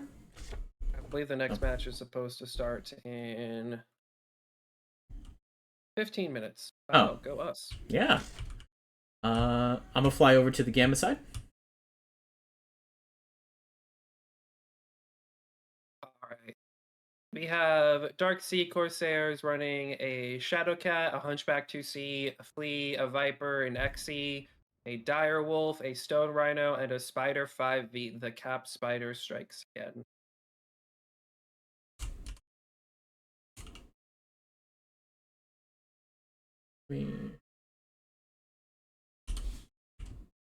I am... No, actually, I'm not really surprised to see a Hunchback 2CA. Oh, you think you can just see one Cap Spider? You're wrong. Simrog's in a 5V. But I say it. Oh, I'm on the wrong side then. Yeah, we got Docker from Carbon with the KDK3, a Madcap Mark 2B, Javelin 11F, Osiris 1P, Ice Ferret, SR1, and another Viper. So probably gonna be a DACA push again. Nice to see that the 1P is getting some usage. A Madcap Mark II with 4 5s and 2 plasmas. People, please stop. Please stop. Please. Just control. bring the correct amount of firepower for a mech that size. I am not enthused with the Kodiak 3. The Kodiak 3 feels like another comfort pick. That is not a good mech in comp. I think the thought process was how can we get high mounted DACA, and we're already bringing in SR1. Yeah. But, So I mean, even then, it's just too fragile. yeah, if only if there was somebody that could make it a little bit better. No. Magic Pain Glove and House seem to be they're interested in Sigma. I don't know if they'll end up getting it, but Who's way back Revenant here? currently does have the 3 cap, but I don't think they'll be able to hold Sigma, so What is Ghosty very doing? soon Simrog's going back to Gamma. Yeah, very soon DSC will Oh. have the 3 cap. I stand corrected. I said they wouldn't do what Potato Carry did, but they are doing exactly what Potato Yeah. Carry did. Come look at Ghosty. Just come look at this angle.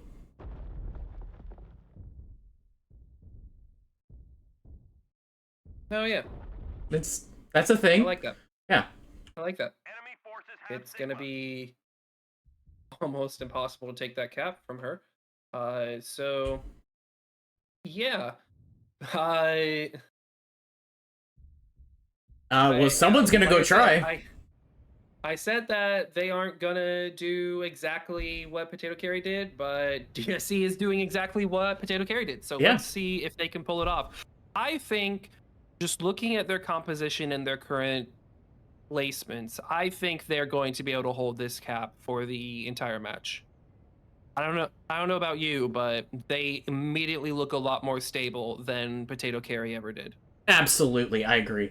There's just something there's that skill gap that's kind of essentially really being shown here. Is just like DSC's ability to do the same strat but make it work even more effective and take different angles and kind of really show how you're supposed to do it. I'm really curious to see if they've watched the Potato Carry match and be like, oh, hey, we're gonna do that, but we're gonna do it even better. Watch this.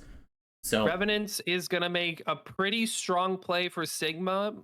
Magic's gonna have to back off. However, with Basalt and Yandere on Overwatch, I'm not sure how they'll be able to get the cap, especially since none of their mechs have extreme range. All their mechs are DACA. yeah, So I'm not entirely sure how they plan to challenge Basalt.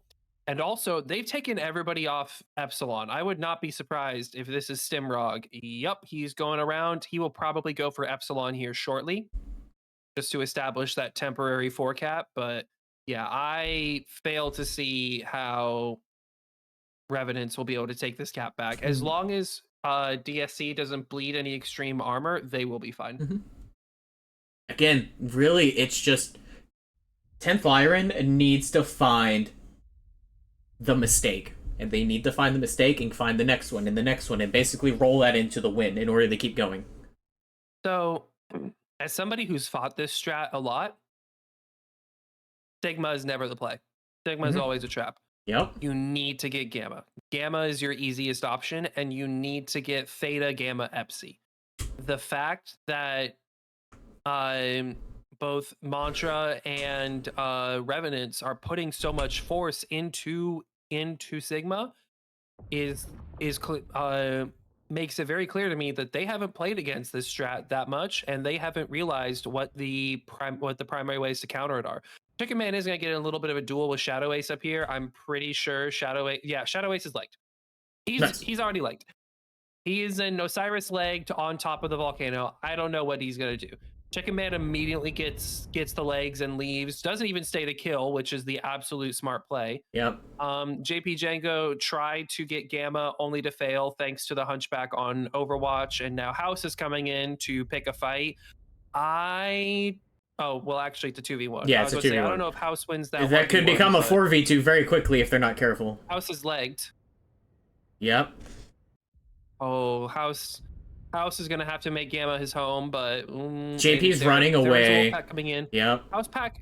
House is gonna die to the Wolfpack. However, there is a way this Wolfpack can get Gamma. They have to send 3 of their mechs to run down everybody else in order to burn armor and buy time for somebody to get Gamma. But if they can't do that, then they're just not going to get it. They're focused on killing. Yeah, down goes House, and then now you have that Hunchback But way they off in the aren't- distance. They aren't burning anybody to get Gamma, Yeah. though. Neonder is still there. They're just running down Ghosty, who's just I don't even think farming they're for free. I don't even think they're gonna run her down. I think they were trying to find Stim to kill him. I think they have an inkling of where she is, but I mean, Cougar knows now, but there's just so many angles on Gamma that, like, for them to try and take, there's no way that they can take it, because you have, again, you have your large trader way up there that's trading, and then you have the Hunchback over there as well. Again, just really, really great positioning from DSC. Like, it doesn't even matter that DSC is down a mech right now.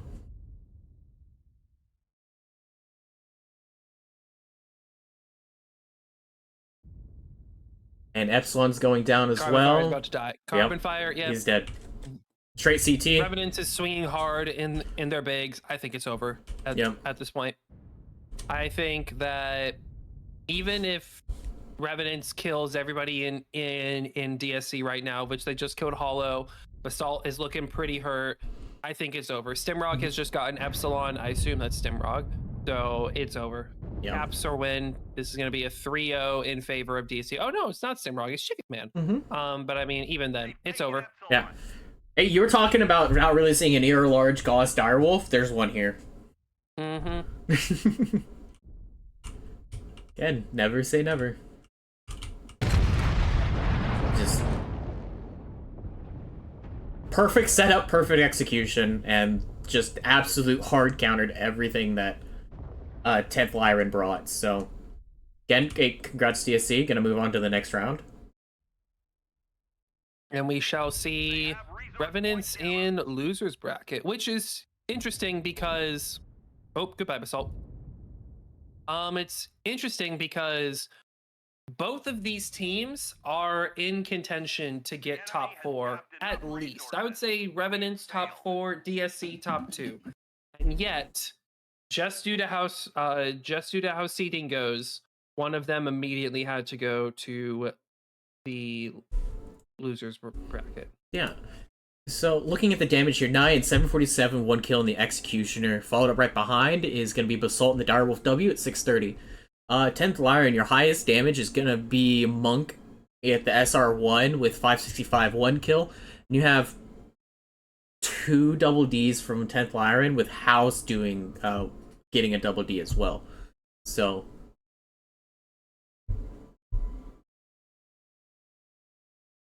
again, congratulations, DSC. Very, very clear-cut, concise win. It's not that I'm disappointed. Well, actually, no, I am. I was expecting a 3-0, but I wasn't expecting this much of a 3-0. Well, I mean, Carbon Fire did die for free in game 1. So yeah. So there's that. However, we're going to take a 5-minute break so then we can start on time for game 3. So we will see you all soon with the upcoming Vile against FRR. Yeah. Alright, and thank you all so much for tuning in. Again, we'll catch you in the next one in about 5 minutes.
Alrighty, ladies and gentlemen, boys and girls, this is gonna be the 1FR versus the File Drop. We're kind of gonna wait and see what the teams end up picking. Hello. Yep, I am live, by the way.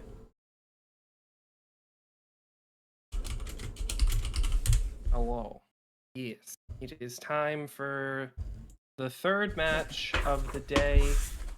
Vile versus. Another day, another victory Hello? for the OG, taking down the Hello. sweats. Vile just picked HPG.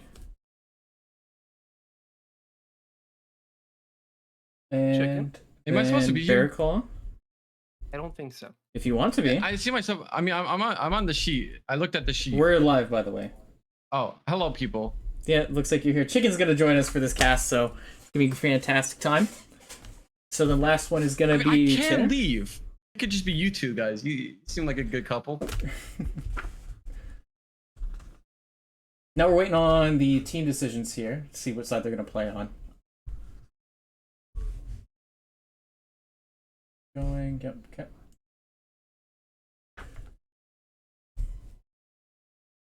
Yeah, Chicken, you know what? Since you're here, we're kind of waiting on sides. Never mind, sides got picked. Vile picks team 1 for HPG. I don't know here. Then If Chicken wants to cast, put him in 2. the lobby, and I will do my thing. I don't need to do any streaming, right? You just have to stream Okay. to 2. No, I'm. Oh, I have to. I'm streaming it too. Oh We're yeah. fine. Oh, you're streaming to 2? I'm Okay. fine. Oh yeah, We're yeah. There you go, Chicken. So, All right. this is going to be a little interesting because, well, Where is so it? I did predict this to be another 3-0, and I mean, I don't have anything against FRR, but, you know, it's Vile. Vile is in contention for top 2. If I was to say what the gold final would be, I would say it would be Vile against DSC. Assuming they don't see each other beforehand, I haven't looked at the bracket. I think they see each other at the winners bracket final, but then I think that whoever gets kicked out will easily make it through the losers bracket final. But yeah, I do think that FRR for as good as they are just going to not win against File. Like, of which that is my prediction. Obviously, things can happen. Obviously, we didn't expect Carbon Fire to self-destruct. So who knows where things will go. But yeah, that is my prediction. I'm not sure how y'all feel about it. I'm right there with you. There's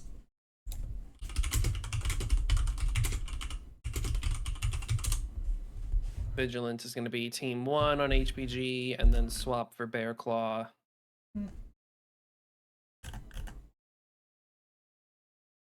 okay. They're both EUs, so bam. All right, cool. Makes my Let me life know easier. once we are in game, and I shall jump in. Yep, of course. I am gonna BRB real quick. I'll be Alrighty. back. Yep.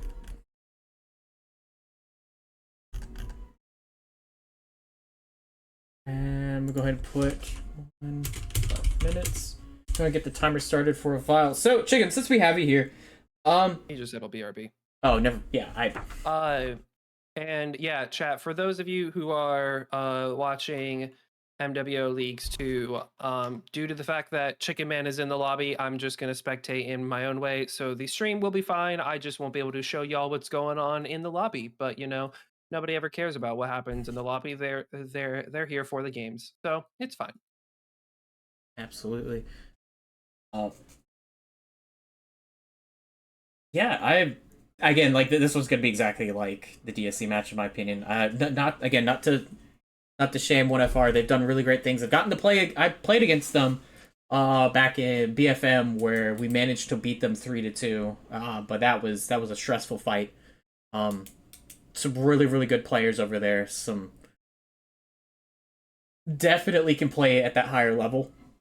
But again, it's Vile. Like they have multiple world championship players on their team. So, and again also like you said, my pick for the grand finals is DSC versus Vile.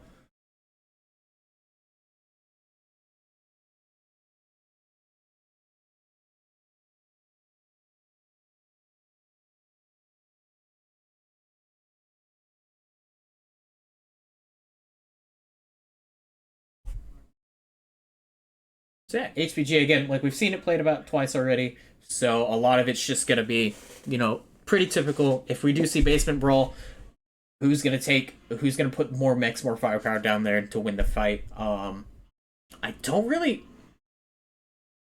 So I've gotten to play Vile twice throughout the entire year when I played with DSC.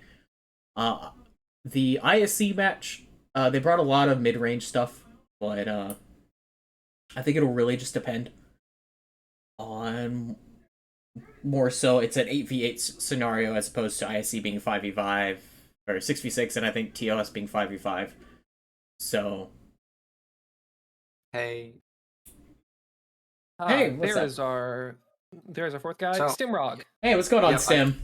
hey, I don't want to intrude, but if you like some analysis on strats or anything, just let me know. I'm available.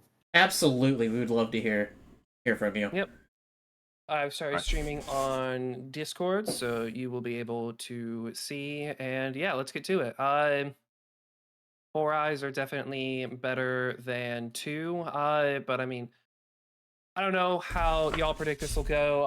HPG manifold. I mean, I don't know. I feel like as much as I love and respect Vile, I'm not really love and respect Vile. I'm not really expecting them to think outside the box much for this year. I think they're going to just play it very cookie cutter, very straightforward. Two to three traders on the wall, and then just a very aggressive wolf pack in the center.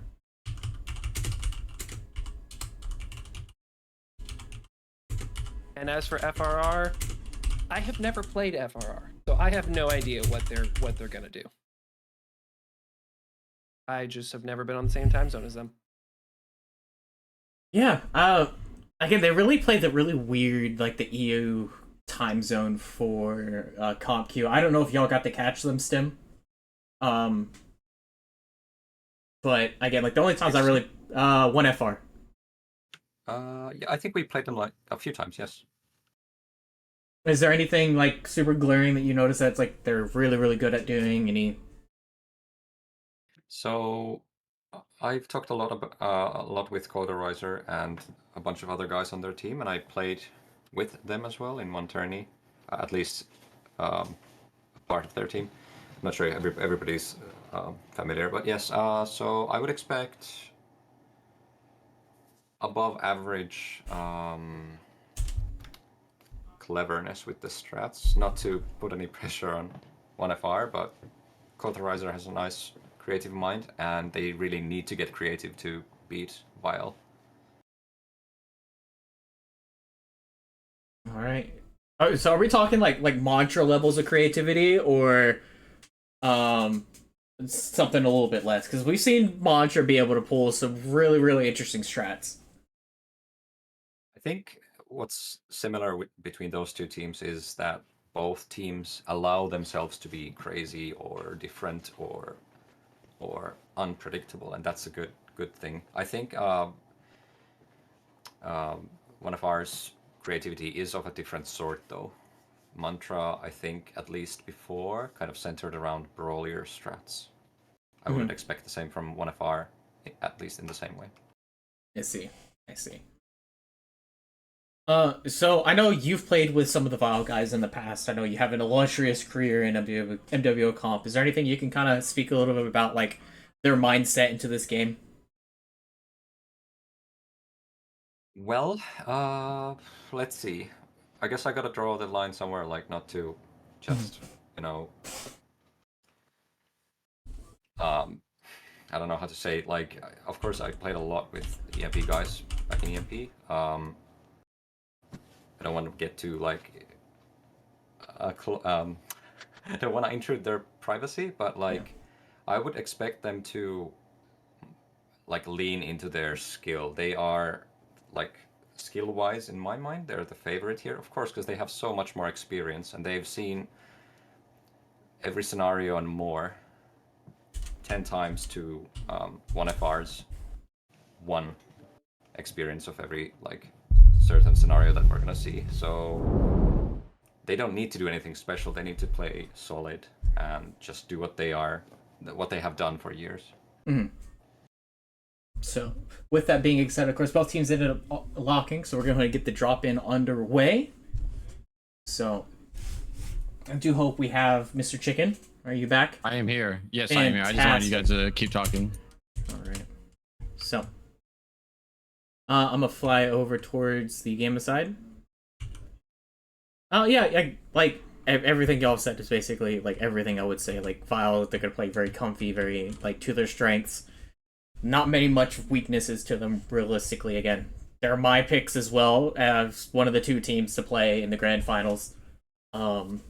And I think again, just with like 10th Lyran guards, they have to find the mistakes and capitalize them tremendously. They have to get a lot of reward on catching those mistakes. So over here on the Vigilant side, we have an Executioner M, a Javelin 11F, Viper F, Piranha 1, interesting, a Shadow Cat running your typical. It's going to be Longbow 7V, Crusader 16, and SR 1.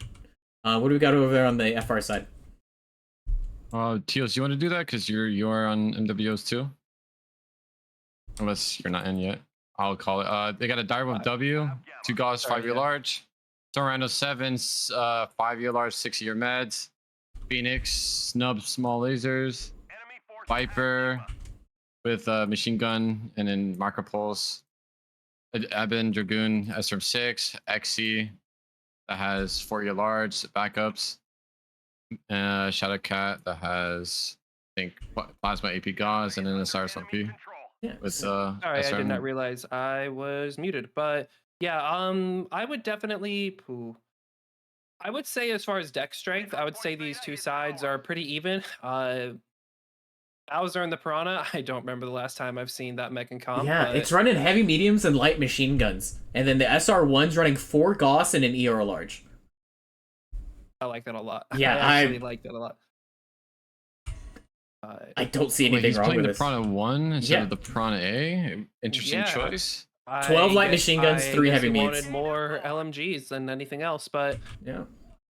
it's a little surprising because Not a lot of brawl, honestly. 1FR hasn't really challenged basement at all. They have just sort of allowed Vile to get it for free. I don't know if they're afraid to pick a fight or if they just think it's not a good risk to take, but yeah, they have pretty much given Vile almost entire control of the center ground. Their mechs are just entirely grouped up here on Dubious Squirrel and the Viper. I don't know if they're gearing up for a push or what they plan on doing, but I think their lights, their 5-man wolf pack is just content to sit here. Yeah, I think they're waiting for a good moment. Yeah, I think they're also showing a little bit too much respect to Vile, honestly. Like, I would have gone in there and challenged immediately. Like, their light mechs are extremely kite. Like, there's nothing really big DPS brawl. Like, I think they might go push into the basement here in a minute. Again, I just don't think, like all of its ER mediums, medium X poles, light machine guns, so... I think the loose condition for Vile here would be for Bowser to make a mistake or Selith to make a mistake in their sort of fragile lights. 1FR can't reliably at least hope to beat Vile's long-range trade, so it looks like 1FR here is just looking for a way in basement and then quickly jump on something. I think they're going in now, actually. Yep, they're in. They're in. Running in. I don't really... Bowser and Selith are still here. They're barreling. Scout Derek, Patrick, and Kong Lord are setting up to receive. 1FR is just going to be content to get Theta, though, which is good, because I think running out of either door would have just spelled a loss for them. I think they might be going out the door, yeah. I take it back. Like, they're going to go... maybe not. Maybe, I don't think that's super smart for French. Was something shooting SRMs? Yeah, mislinks. Okay. It's already has an open leg. Yeah, and he's gonna get legged here probably. Oh, he didn't get leg. Oh wow! The XC's basically dead there. Arzak, what are you doing? Arzak, you need to leave. He's legs. Yep. Yeah, they went legs on him, which is probably a smart choice. Here. Yeah, this XC is down, and now as a result, Vile's just gonna run straight in. That is a French Crusader. Scout Derek drops Shadowhawk and the Osiris immediately. Notice how Vile only keeps one trader up.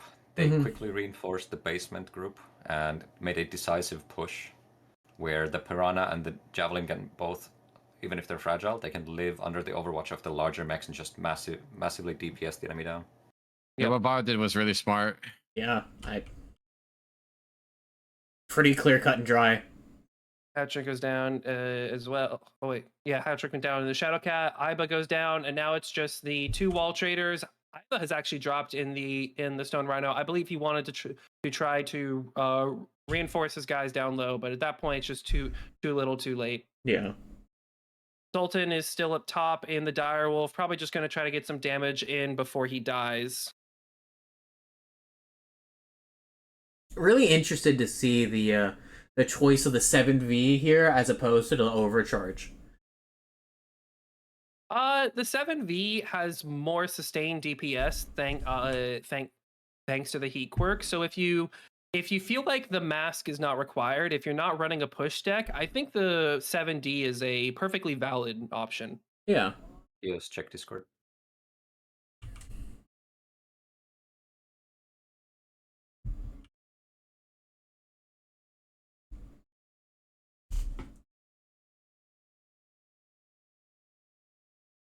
Resource point Theta is ours. Again, just pretty clear, concise coming from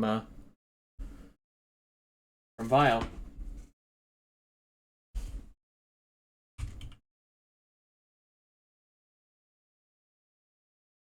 Go look at the damage numbers here really quickly. Yeah, go on. 529 coming from Lizzie with a 4 Gauss, 1 Euro Large Stone Rhino. Again, like I'm not expecting anything else, anything less. Over on the damage side of 1FR, you're looking 411 coming from the SR7 of Azorski. I believe I said that right. My apologies if I said it wrong. 2 double Ds, 1 on each side. Shade doing 60 and then Leprechaun doing 75. So Yeah, so Iva and Sultan did their best trading on the walls and actually probably did okay. And then Vile let the wolf pack of 1FR take Theta, and then they reinforced it and rushed it with even greater strength than what 1FR had. They probably also could scout that 1FR still has 2 assaults up on the wall. So if just Vile simply takes one of those assaults in and pushes as a group of 7, they can reliably trust that, okay, we're going in and we don't have to run Tios, out or disengage. Tios, just go back in the lobby. All right, sounds good. Yeah, it's definitely a little interesting because 1FR, it started off looking like they were gonna do the wise play and not not run out, not try to pick a fight and just be content with the fact that they got the cap. I think the moment that they decided to fight is probably what sealed their doom.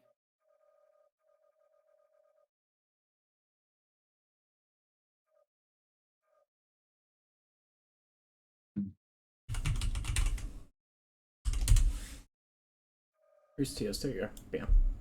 Sultan, where is he? There he is. Bam. Unless just interrupt me if you have something coming up from the No, by all means. stats or anything. So some analysis on the long range mech. Say Lizzie's quad Gauss Stone Rhino.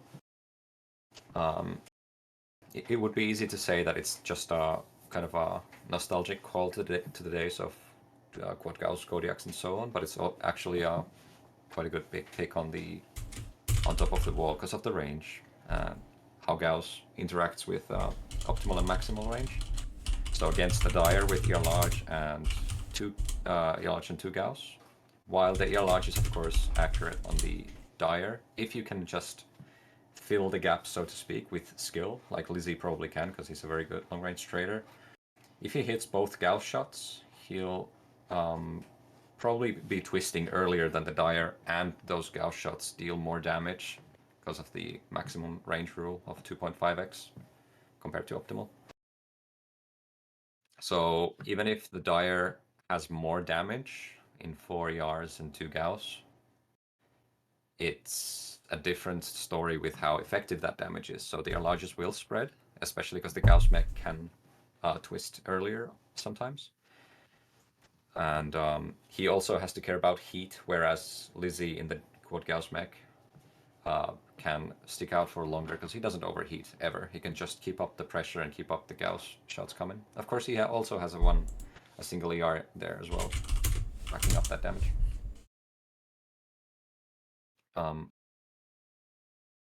Yeah, like in chat, somebody saying Bowser making the Piranha great again. So this is something that rarely gets mentioned, but like if you put Bowser in a random team and give him a Piranha, he's gonna have a hard time using it this well because he needs to be able to trust his team, buffering him and rushing with him, so that he can jump in and out of the engagement, dealing that massive damage but not getting shot, because there are always high-value targets around him.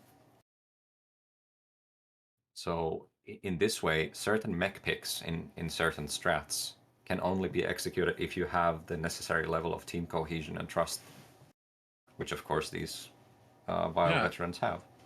Yeah, I agree on that stuff. Yeah, 100%. So again, like, they've been playing with each other for quite literal years. So the trust is built. They can almost basically predict what each other are going to do. So.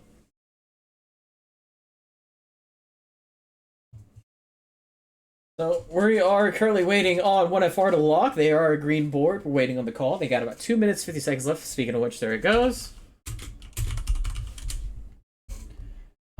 They're stacking 475 Alpha Bravo. Again, the drops really don't tell us a whole. The drop zones don't tell us a whole lot, and neither really does the tonnage. Because I know in the last game we were talking about that 475, 480. That's pretty optimal where you want to go. Because especially with how mechs are quirked, like you're not really necessarily looking at tonnage anymore. More so, what's going to be the best fit? Because like we said, a lot of the 45 tonners are really strong.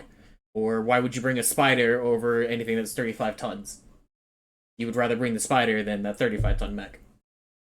Well, it depends what you want that 30 or 35-ton mech to, what its job, right? Like a 35-ton, it's a good, close range trade mech that has, really quick burn time, really good pop tart. And I think it does different jobs, I would say. Quick note, so from Vile's perspective, if they look at the lances 1FR is taking, Alpha and Bravo, nothing on Charlie, which is Capo side, that may indicate to Vile that 1FR is more likely to push than get caps around the map first and play control. Yep, that means Vile will have to scout them out. They will have to be aggressive with their scouting, and if they don't, they can get, pushed in really quickly. I'm flying over to the Sigma side.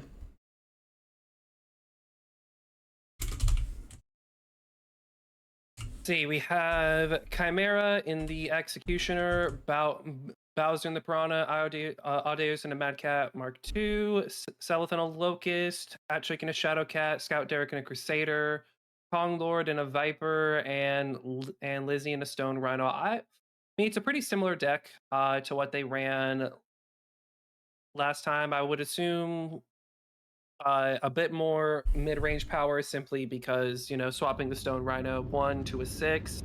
Deleth in the Cap Locust is definitely a little interesting. He's probably going to just be running around from, FC, Kappa to whatever their home cap is. So, yeah. I'm a little curious as to how that's going to play out. But what do we have on the 1FR side? So we have a Blackjack 1X, a Longbow 7V, a Crusader 6T, a Battlemaster 3M, a Stalker 7D, Shadowcat, a Flea 19, and an Ice Ferret J. I'm really curious what's on the Battlemaster. Probably Laser Vomit. Yeah, they're really just trying to utilize that speed quirk on it. I don't see how it's better than just taking like a 1G, for instance, but we'll see. Looks like your pretty standard initial setups. No one's really going for Capo, which is interesting. Might be a little bit of an early fight here on Theta, as Bowser and the Piranha B and Next Comp in the IFR are kind of trying to take the Theta. B? I think it's AP Gauss Plasma. I think it's Plasma AP Gauss. Yep. Interesting. Plasma. That is the one that got the super big cooldown quirk. So it's going to be a very powerful poke and flank mech. Primo's realizing in the Ice Ferret that He's probably outgunned here. His 1FR's Overwatch isn't really in place. So Bowser goes in and sliver caps Theta. 1FR is getting Epsilon, and nobody's on for Kappa, so it's just going to be a 2-cap fight here. And I think they're just going to duel it out with their range here over Epsilon. Yeah, what's on the SR6? ER large and a lot of ER meds. Hmm. He has 7 ER meds, 6 ER large. All right, no medium pulse. Locust, I think. Locust is, let's see, where are you? Locust. I got it. Locust has medium X pulse and LMGs. LMG's interesting. Surprised he's not running I HMG. don't- Yeah. It's probably Locust just mech to is- deny caps. Yeah. Yeah, Locust's leg is kind of hurt. Yeah. Locust Legs is not doing great. It is the cap variant. This could be bad. Oh, Arzak might actually. Who is this with Overwatch? Okay, it's the Shadow Cat and a Mag Okay, it's Shot fine. Flea, so They're like covering they're it, fine. yeah. But who looks like one of ours is gonna make a play for Theta here soon. I am a little bit concerned. just FC's getting because of the flipped. Overwhelming range firepower that Vile has. I almost called them Obbins, but you know. I wonder what First French is gonna do, like, because they have mid bomb. They need to like get in range with their mid bomb if they want to actually do anything. So I wonder if they're gonna try to pressure Theta here or start pushing them. It looks like we're doing a giant NASCAR rotation between the two teams right now. Looks like it, actually, yeah. They're leaving their longbow behind, though, so the longbow can actually get caught here if he's not covered. Yeah, and I don't think there's any avenue of lines for them to actually effectively cover him, so they're gonna have to dedicate lights over there to help him, but I think he's gonna get picked I for don't free. know. I think as soon as Chimera swings, it might be over for Shadowhawk too, or at the very least, he's going to take a lot of damage. Next think- the lights are pushing on the right hand Even knows side. Chimera's there. No, Arzak and Primos are going to swing in though on the Vile lights. Yeah. I'm not. Cauterizer might be able to get a really good burn in with the blackjack, but it seems like they're mostly safe. yeah, Well, they it's gonna don't. go for He it. still doesn't realize. Yeah, you're right. Never mind, Vile's 3 about to caps get their instead. home cap. They Wait, could. I don't even think. Does Chimera know he's They're there? gonna I don't fight. think he does. They're gonna fight.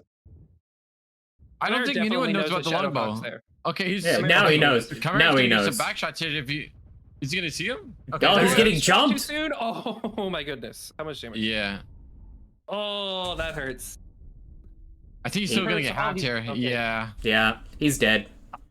He'll don't think he's live. He'll dead. get around the corner, but yeah. I mean, he's an LFE and he's halved, so and he's a vomit mech. Yeah, Actually, are you LFE? yeah. Maybe. No, he's Yeah, standard. he's- Oh, he's. Ooh. I think he's They got- standard. Yeah, one of our is badly getting farmed on this run. Yeah, right here. there's. Vile's range, and they can't really return. What does Sultan Fire. have? Okay, he's binaries, but even then, Yeah. Cauterizer is just getting absolutely farmed here. What I'm sort of seeing is that Vile is poking together, you know, their 3-man, 4-man swinging corners, and they're just Watch Sigma. and they're just isolating. Oh yeah, Sigma's about to happen. Good, Selith might good. get caught there if it's Selith. Yeah, he I doesn't think- know. Oh, Oh, yeah, there we go. Mhm. shot from behind. He doesn't know where it's coming from. He's gonna take the 1v1, but it's actually a 2v2, I think. Or No, it's something. only Only one. one. No, yeah. is it? That was Oh, it legs. is. I think the fleet's still gonna get Oh, legged here, please, yeah. leg. Yeah. Oh, like the fleet. Self drops. Nice. Okay. Well done. Yeah. Nice. Where's the other one Yeah, I bailed? thought it was a second one, but I guess he bailed. Well, so Indian was walking by in the Crusader and then just decided not to do that. Decided not to help against the leg locust. Oh my goodness, Shadow's getting swung by Chimera. Shadow goes down. It's gonna be Primo's getting swung by Hat Trick and Chimera and Selith. Primo's is legged in his Ice Ferret. Primo's goes down.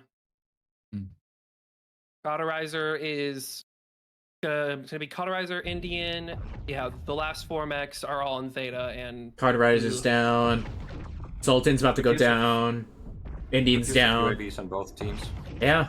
oh yeah, look, I mean, and now it's just Iba trying to run for his life, but I mean, even then, there's no caps to run to. It's over. Yeah. I think First French got like they split up way too much near the end. They should have just committed a push, honestly, on Vile. They If- just That's what I thought was gonna happen. I thought they were gonna really Yeah. swing that right side I because they think have. after getting data, they just stopped like pushing, but Yeah. they should have just kept pushing on.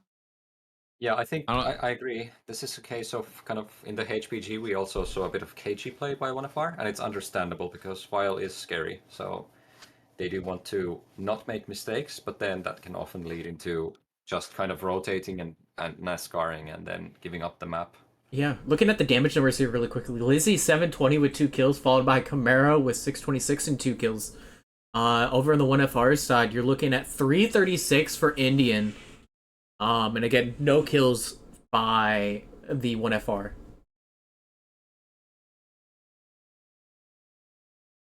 I am.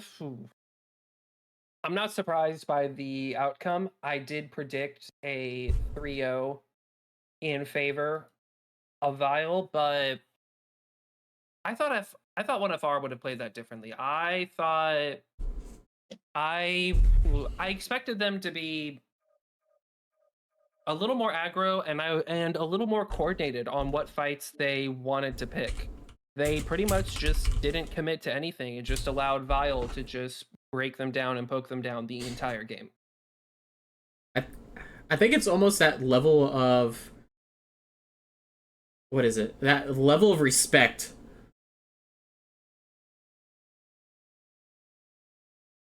going on a bit too much from 1FR for Vile, because like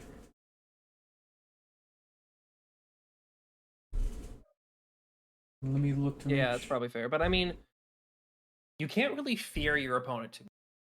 Like, you have to be willing to run them down. If you get scared or if you lose confidence, that's just it. That's over. GG's. You're out.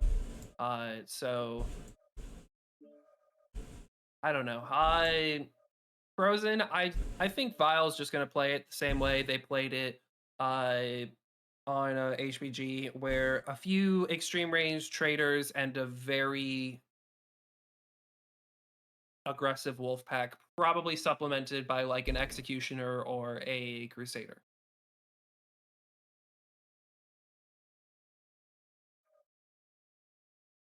I think psychologically from Vile's side here, I can also see like a nice evaluation of 1FR. So Vile plays like they play like they are much more experienced, of course. They take advantage of that. Say Selith's north side cap on Bear Claw. He might or he might not be that bold against, say, a very experienced enemy team, but I think he knew he could take it here. Same thing with Bowser's Piranha picks. He might take them against very experienced teams as well, but especially against this team, I think it's a show of trust again towards his own team that he can play the Piranha with massive DPS. But if he were to expect a very hardened enemy team with a very skillful wolf pack, the Piranha might be a riskier, or it would be objectively a riskier pick. He could still play it, he could still do well in it, but I think here he's leveraging the knowledge that he can do so against this team. This is conversely, this is also why almost blind rush strats sometimes work against very experienced teams, because such strats show no respect and they can fail horribly, but they can also succeed very well because there's no caginess, there's no fear, there's only like full rush into a team that actually doesn't expect it from somebody less experienced than them. So even very new teams can beat very high teams, highly experienced teams with rush strats due to this. Yeah, it's just you just gotta get over that fear. You just gotta get over that lack of confidence, and I'm not seeing 1FR doing that, or at least they haven't done it in their past 2 games. Maybe being on the verge of getting sent to the lower bracket, maybe that's going to be the wake up call they need. Maybe that's what requires them to, you know, fully go, okay, we're going to run them down. Yeah, it's very difficult for them, so I'm not gonna like blame them at all if they can't do it. They are a sort of they're not a newly formed team, but they're not like a veteran team either that has played together for a long time. It's also individually hard on the DC SHD, I guess, to like rally the troops and rally the morale against a team like Vile, especially after these two losses. Like Yeah. they have a monumental job ahead of them, and honestly, even taking like 4 mechs off Vile would be a very nice achievement. Yeah, that's the thing, right? You just like like there's an obvious like skill gap between your players and your opponents. Just go out there and just go have some fun with it. Throw some wacky stuff out there. Maybe it sticks to the wall. Yes. And who knows? You might be able to pull off a win off of it. Just some unorthodox methods. Yeah, upsets do happen, especially with those brawl rushes, and when you don't play like the more experienced team expects you to. And they do expect everybody to like play cagey and scared. In the early game, if you very carefully watch Vile, you can often see, not every match, but you can often see statistically risky plays or movements or backstabs or caps or whatever. And those quickly pile up. So if, say, 1FR lets Vile conduct 2 to 3 aggressive movements early on, that should normally be risky, but they're kind of playing cagey and letting Vile do it, it quickly piles up. It cumulatively slants the match in Vile's favor. And after that, the slope is even tougher to climb. And it's insidious. You can't really realize that mid-game, and mostly you don't realize that even after the game when debriefing it. Again, that's why Brawl Rushes work so well, because it doesn't leave any time for that experienced team to work their aggression or work their angles. It just fully rushes them, and if they're not ready, they can die, because unsurprisingly, people are quite accurate at 50 meters, no matter the pilot. Yeah, you definitely need to take the initiative away from them immediately, put them on that back pedal. Right, yep. Come on, Vile. You're so close to locking.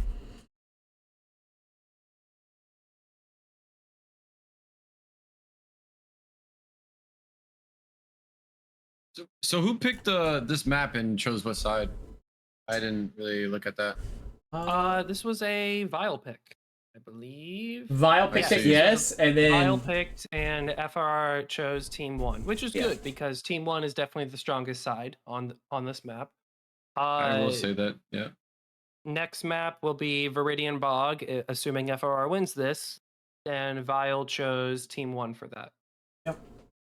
And then we got Era at the end, if it makes it to there.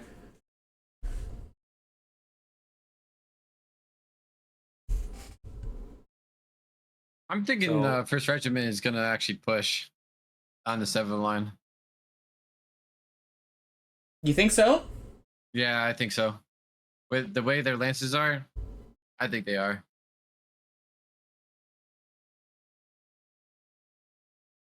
Yeah, so if I was 1FR's DC or whoever picks the map, I would still consider Team 2, even if you said Team 1 is stronger overall. Team 2 has some surprising push angles, so you can go through over the ship into the Echo 4 city and push from there, or you can just go straight into the canyon in the center and push up to Delta 5 with some medium range weapons in tow. That was a very common strategy a few years back, dropping? actually. You can keep talking. I'll just let you know. Yeah, so Team 2 shouldn't be discounted, especially if you want to brawl. Team 1 is the more control-y side for sure.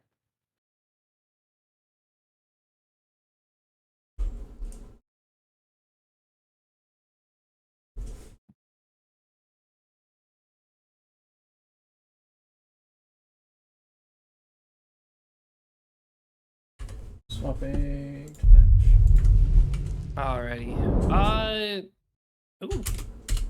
Chimera in an Xe, Lizzie in a Stone Rhino, Bowser in a Piranha 3, Selith in a Locust 1v, Quicksilver Aberration in a Skull, Konglord in a Viper, Dubix in a Shadowcat, and Audeus in a Battlemaster.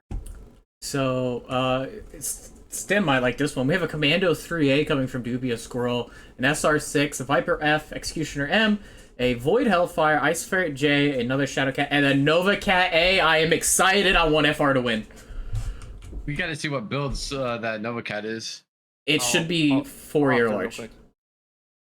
It should be 4-year large. So I'm not sure what they intend to do with the Commando. It's a tough mech for sure. It's like Commando is one of my favorite mechs of all time, but it needs to be paired up with a brawl push or something brawly-ish. It's not a good individual light in most cases. Sometimes. Yes. Sorry, I'll let you go through the mechs. No, you're fine. Yeah, the Nova Cat is 4-year large. Enemy forces have Sigma. Commandos, SRMs, and ER smalls.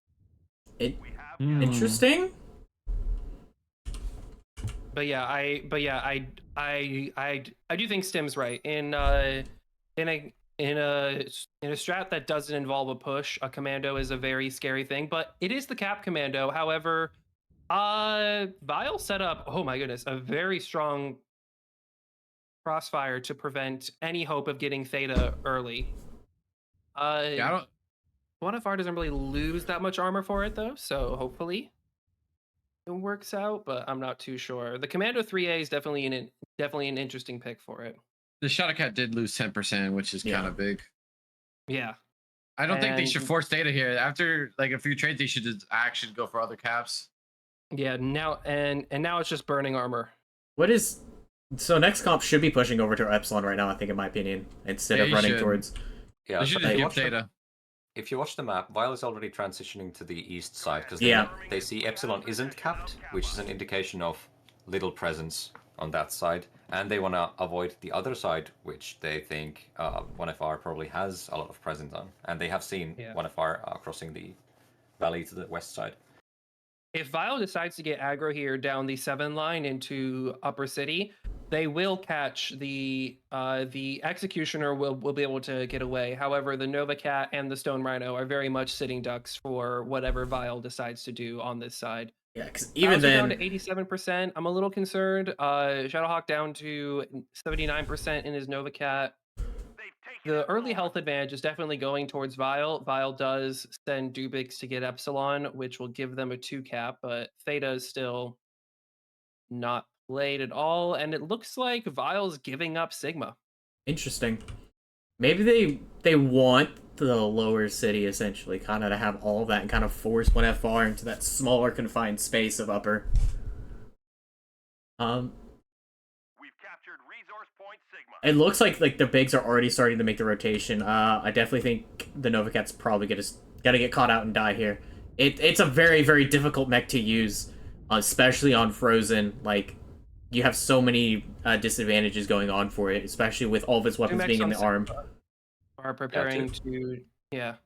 Yeah, 2 mechs and Sigma definitely prepared an ambush, because that third mech near ship sent a UAV up so the guys in Sigma know if anything's coming to help, and they were trying to trap the Yep. captain. The Nova Cat's about to die here. Dubious Squirrel decided he didn't want that smoke. Shadowhawk's in the open. He's about to die. Quicksilver is going to be running up in his fresh skull. But What's in the skull? one of ours Wolfpack is running back. Quicksilver is about to be super outgunned here and I think probably for They sure, need to make yeah. the pick. They need to pick I that think mech if now. they pick this, they pick the Gamma Mech and the Skull. I think they can actually get ahead here. Yeah. Mhm. Quicksilver is getting completely he- obliterated. Yeah, they, he just got. Ooh, they went for I think- torsos. I think he's completely stripped here now. Yeah. no. Oh no! One more shot in the back. Side, Shoot his but butt! Shoot his butt! Come on, guys. There we go. There you go. All right, now go for Dubix. Vile is getting Theta though, since one of our did pull off their wolf pack. Dubix won't be able to outrun the Commando and the Ice Fairy. He's kind of stuck here. Yeah. If Vile is smart, they would actually get ready to receive for Dubix. Strategically, The 1FR Viper's late. Vile- Cauterizer's late in the open. Yeah, strategically, Vile isn't in the best position, but they have so much more health that 1FR really Yeah. can't do much. Oh my goodness, yeah, I didn't even realize one FR over half their mechs are in the red. Yeah, the Dubix is extending out this chase all the way out to open ground. He did get legged. The fact that I can't Dubix move. was allowed to live and get around the corner is unbelievable. Seleth drops I- Primos. Yeah. Dubs is gonna have to run here as fast as he can, but I don't think he is can. running in with the Void, trying to get a very aggro angle. Mm-hmm. Kong Lord drops Dubious in the commando. Liz- Stilton and Izo just doing everything they can to survive, just Yeah. getting absolutely annihilated by Chimera and Lizzie here. But yeah, I think at this point that's just a 3-0 Vile win. Yeah, there's What's the health not. on their Viles traders? Can we check? They're relatively okay. Lizzie's open in the right torso. Chimera's down to Chimera's- 58. Lizzie is fine. Yeah. Bowser is doing Yeah. all right. Selith is probably all Something right. down. The enemy Yeah. has capped enough resources. That's good. We Well played Kong by Lord's, Vile. yeah, Kong Lord's fresh. Like, yeah, Vile did great. I think first just like they kept running back and forth, bleeding a lot. They bled a lot in Theta, and they should have just picked a side and maybe pushed or something. I don't know. Yeah. Looking at the damage numbers here, Lizzie again, 791 in the SR6 with 1 kill. Followed up right behind is going to be Selith in the Locust 1V with 683 and a kill. And then over there on the 1FR side, most amount of damage is going to go to Avoisky? I don't know how to say it, I'm sorry. 466 with no kills. And then you have 2 double Ds over there as well, coming from the Nova Cat and the Commando. And I feel like they should have had a different trader than the Nova Cat. Yeah, I know it's base, but like it's just it has a the big worst CT. Poke Yeah. profile. You have to full expose. You have a giant CT. You don't have near enough armor quirks.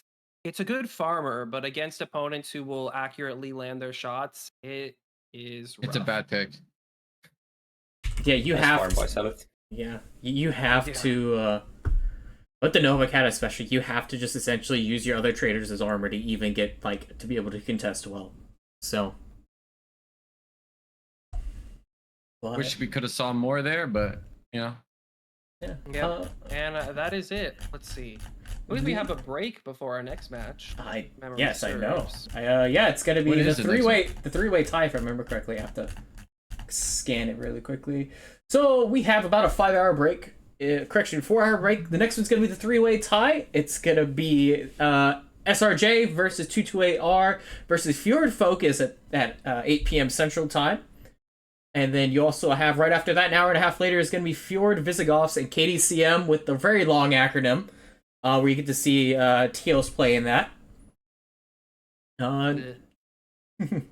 Anyways, guys, thank y'all so much for stopping by to come catch some of these early on games. Again, there's going to be 2 more later this evening or morning, wherever you're at. So again, thank you, Teos, Stem, Chicken.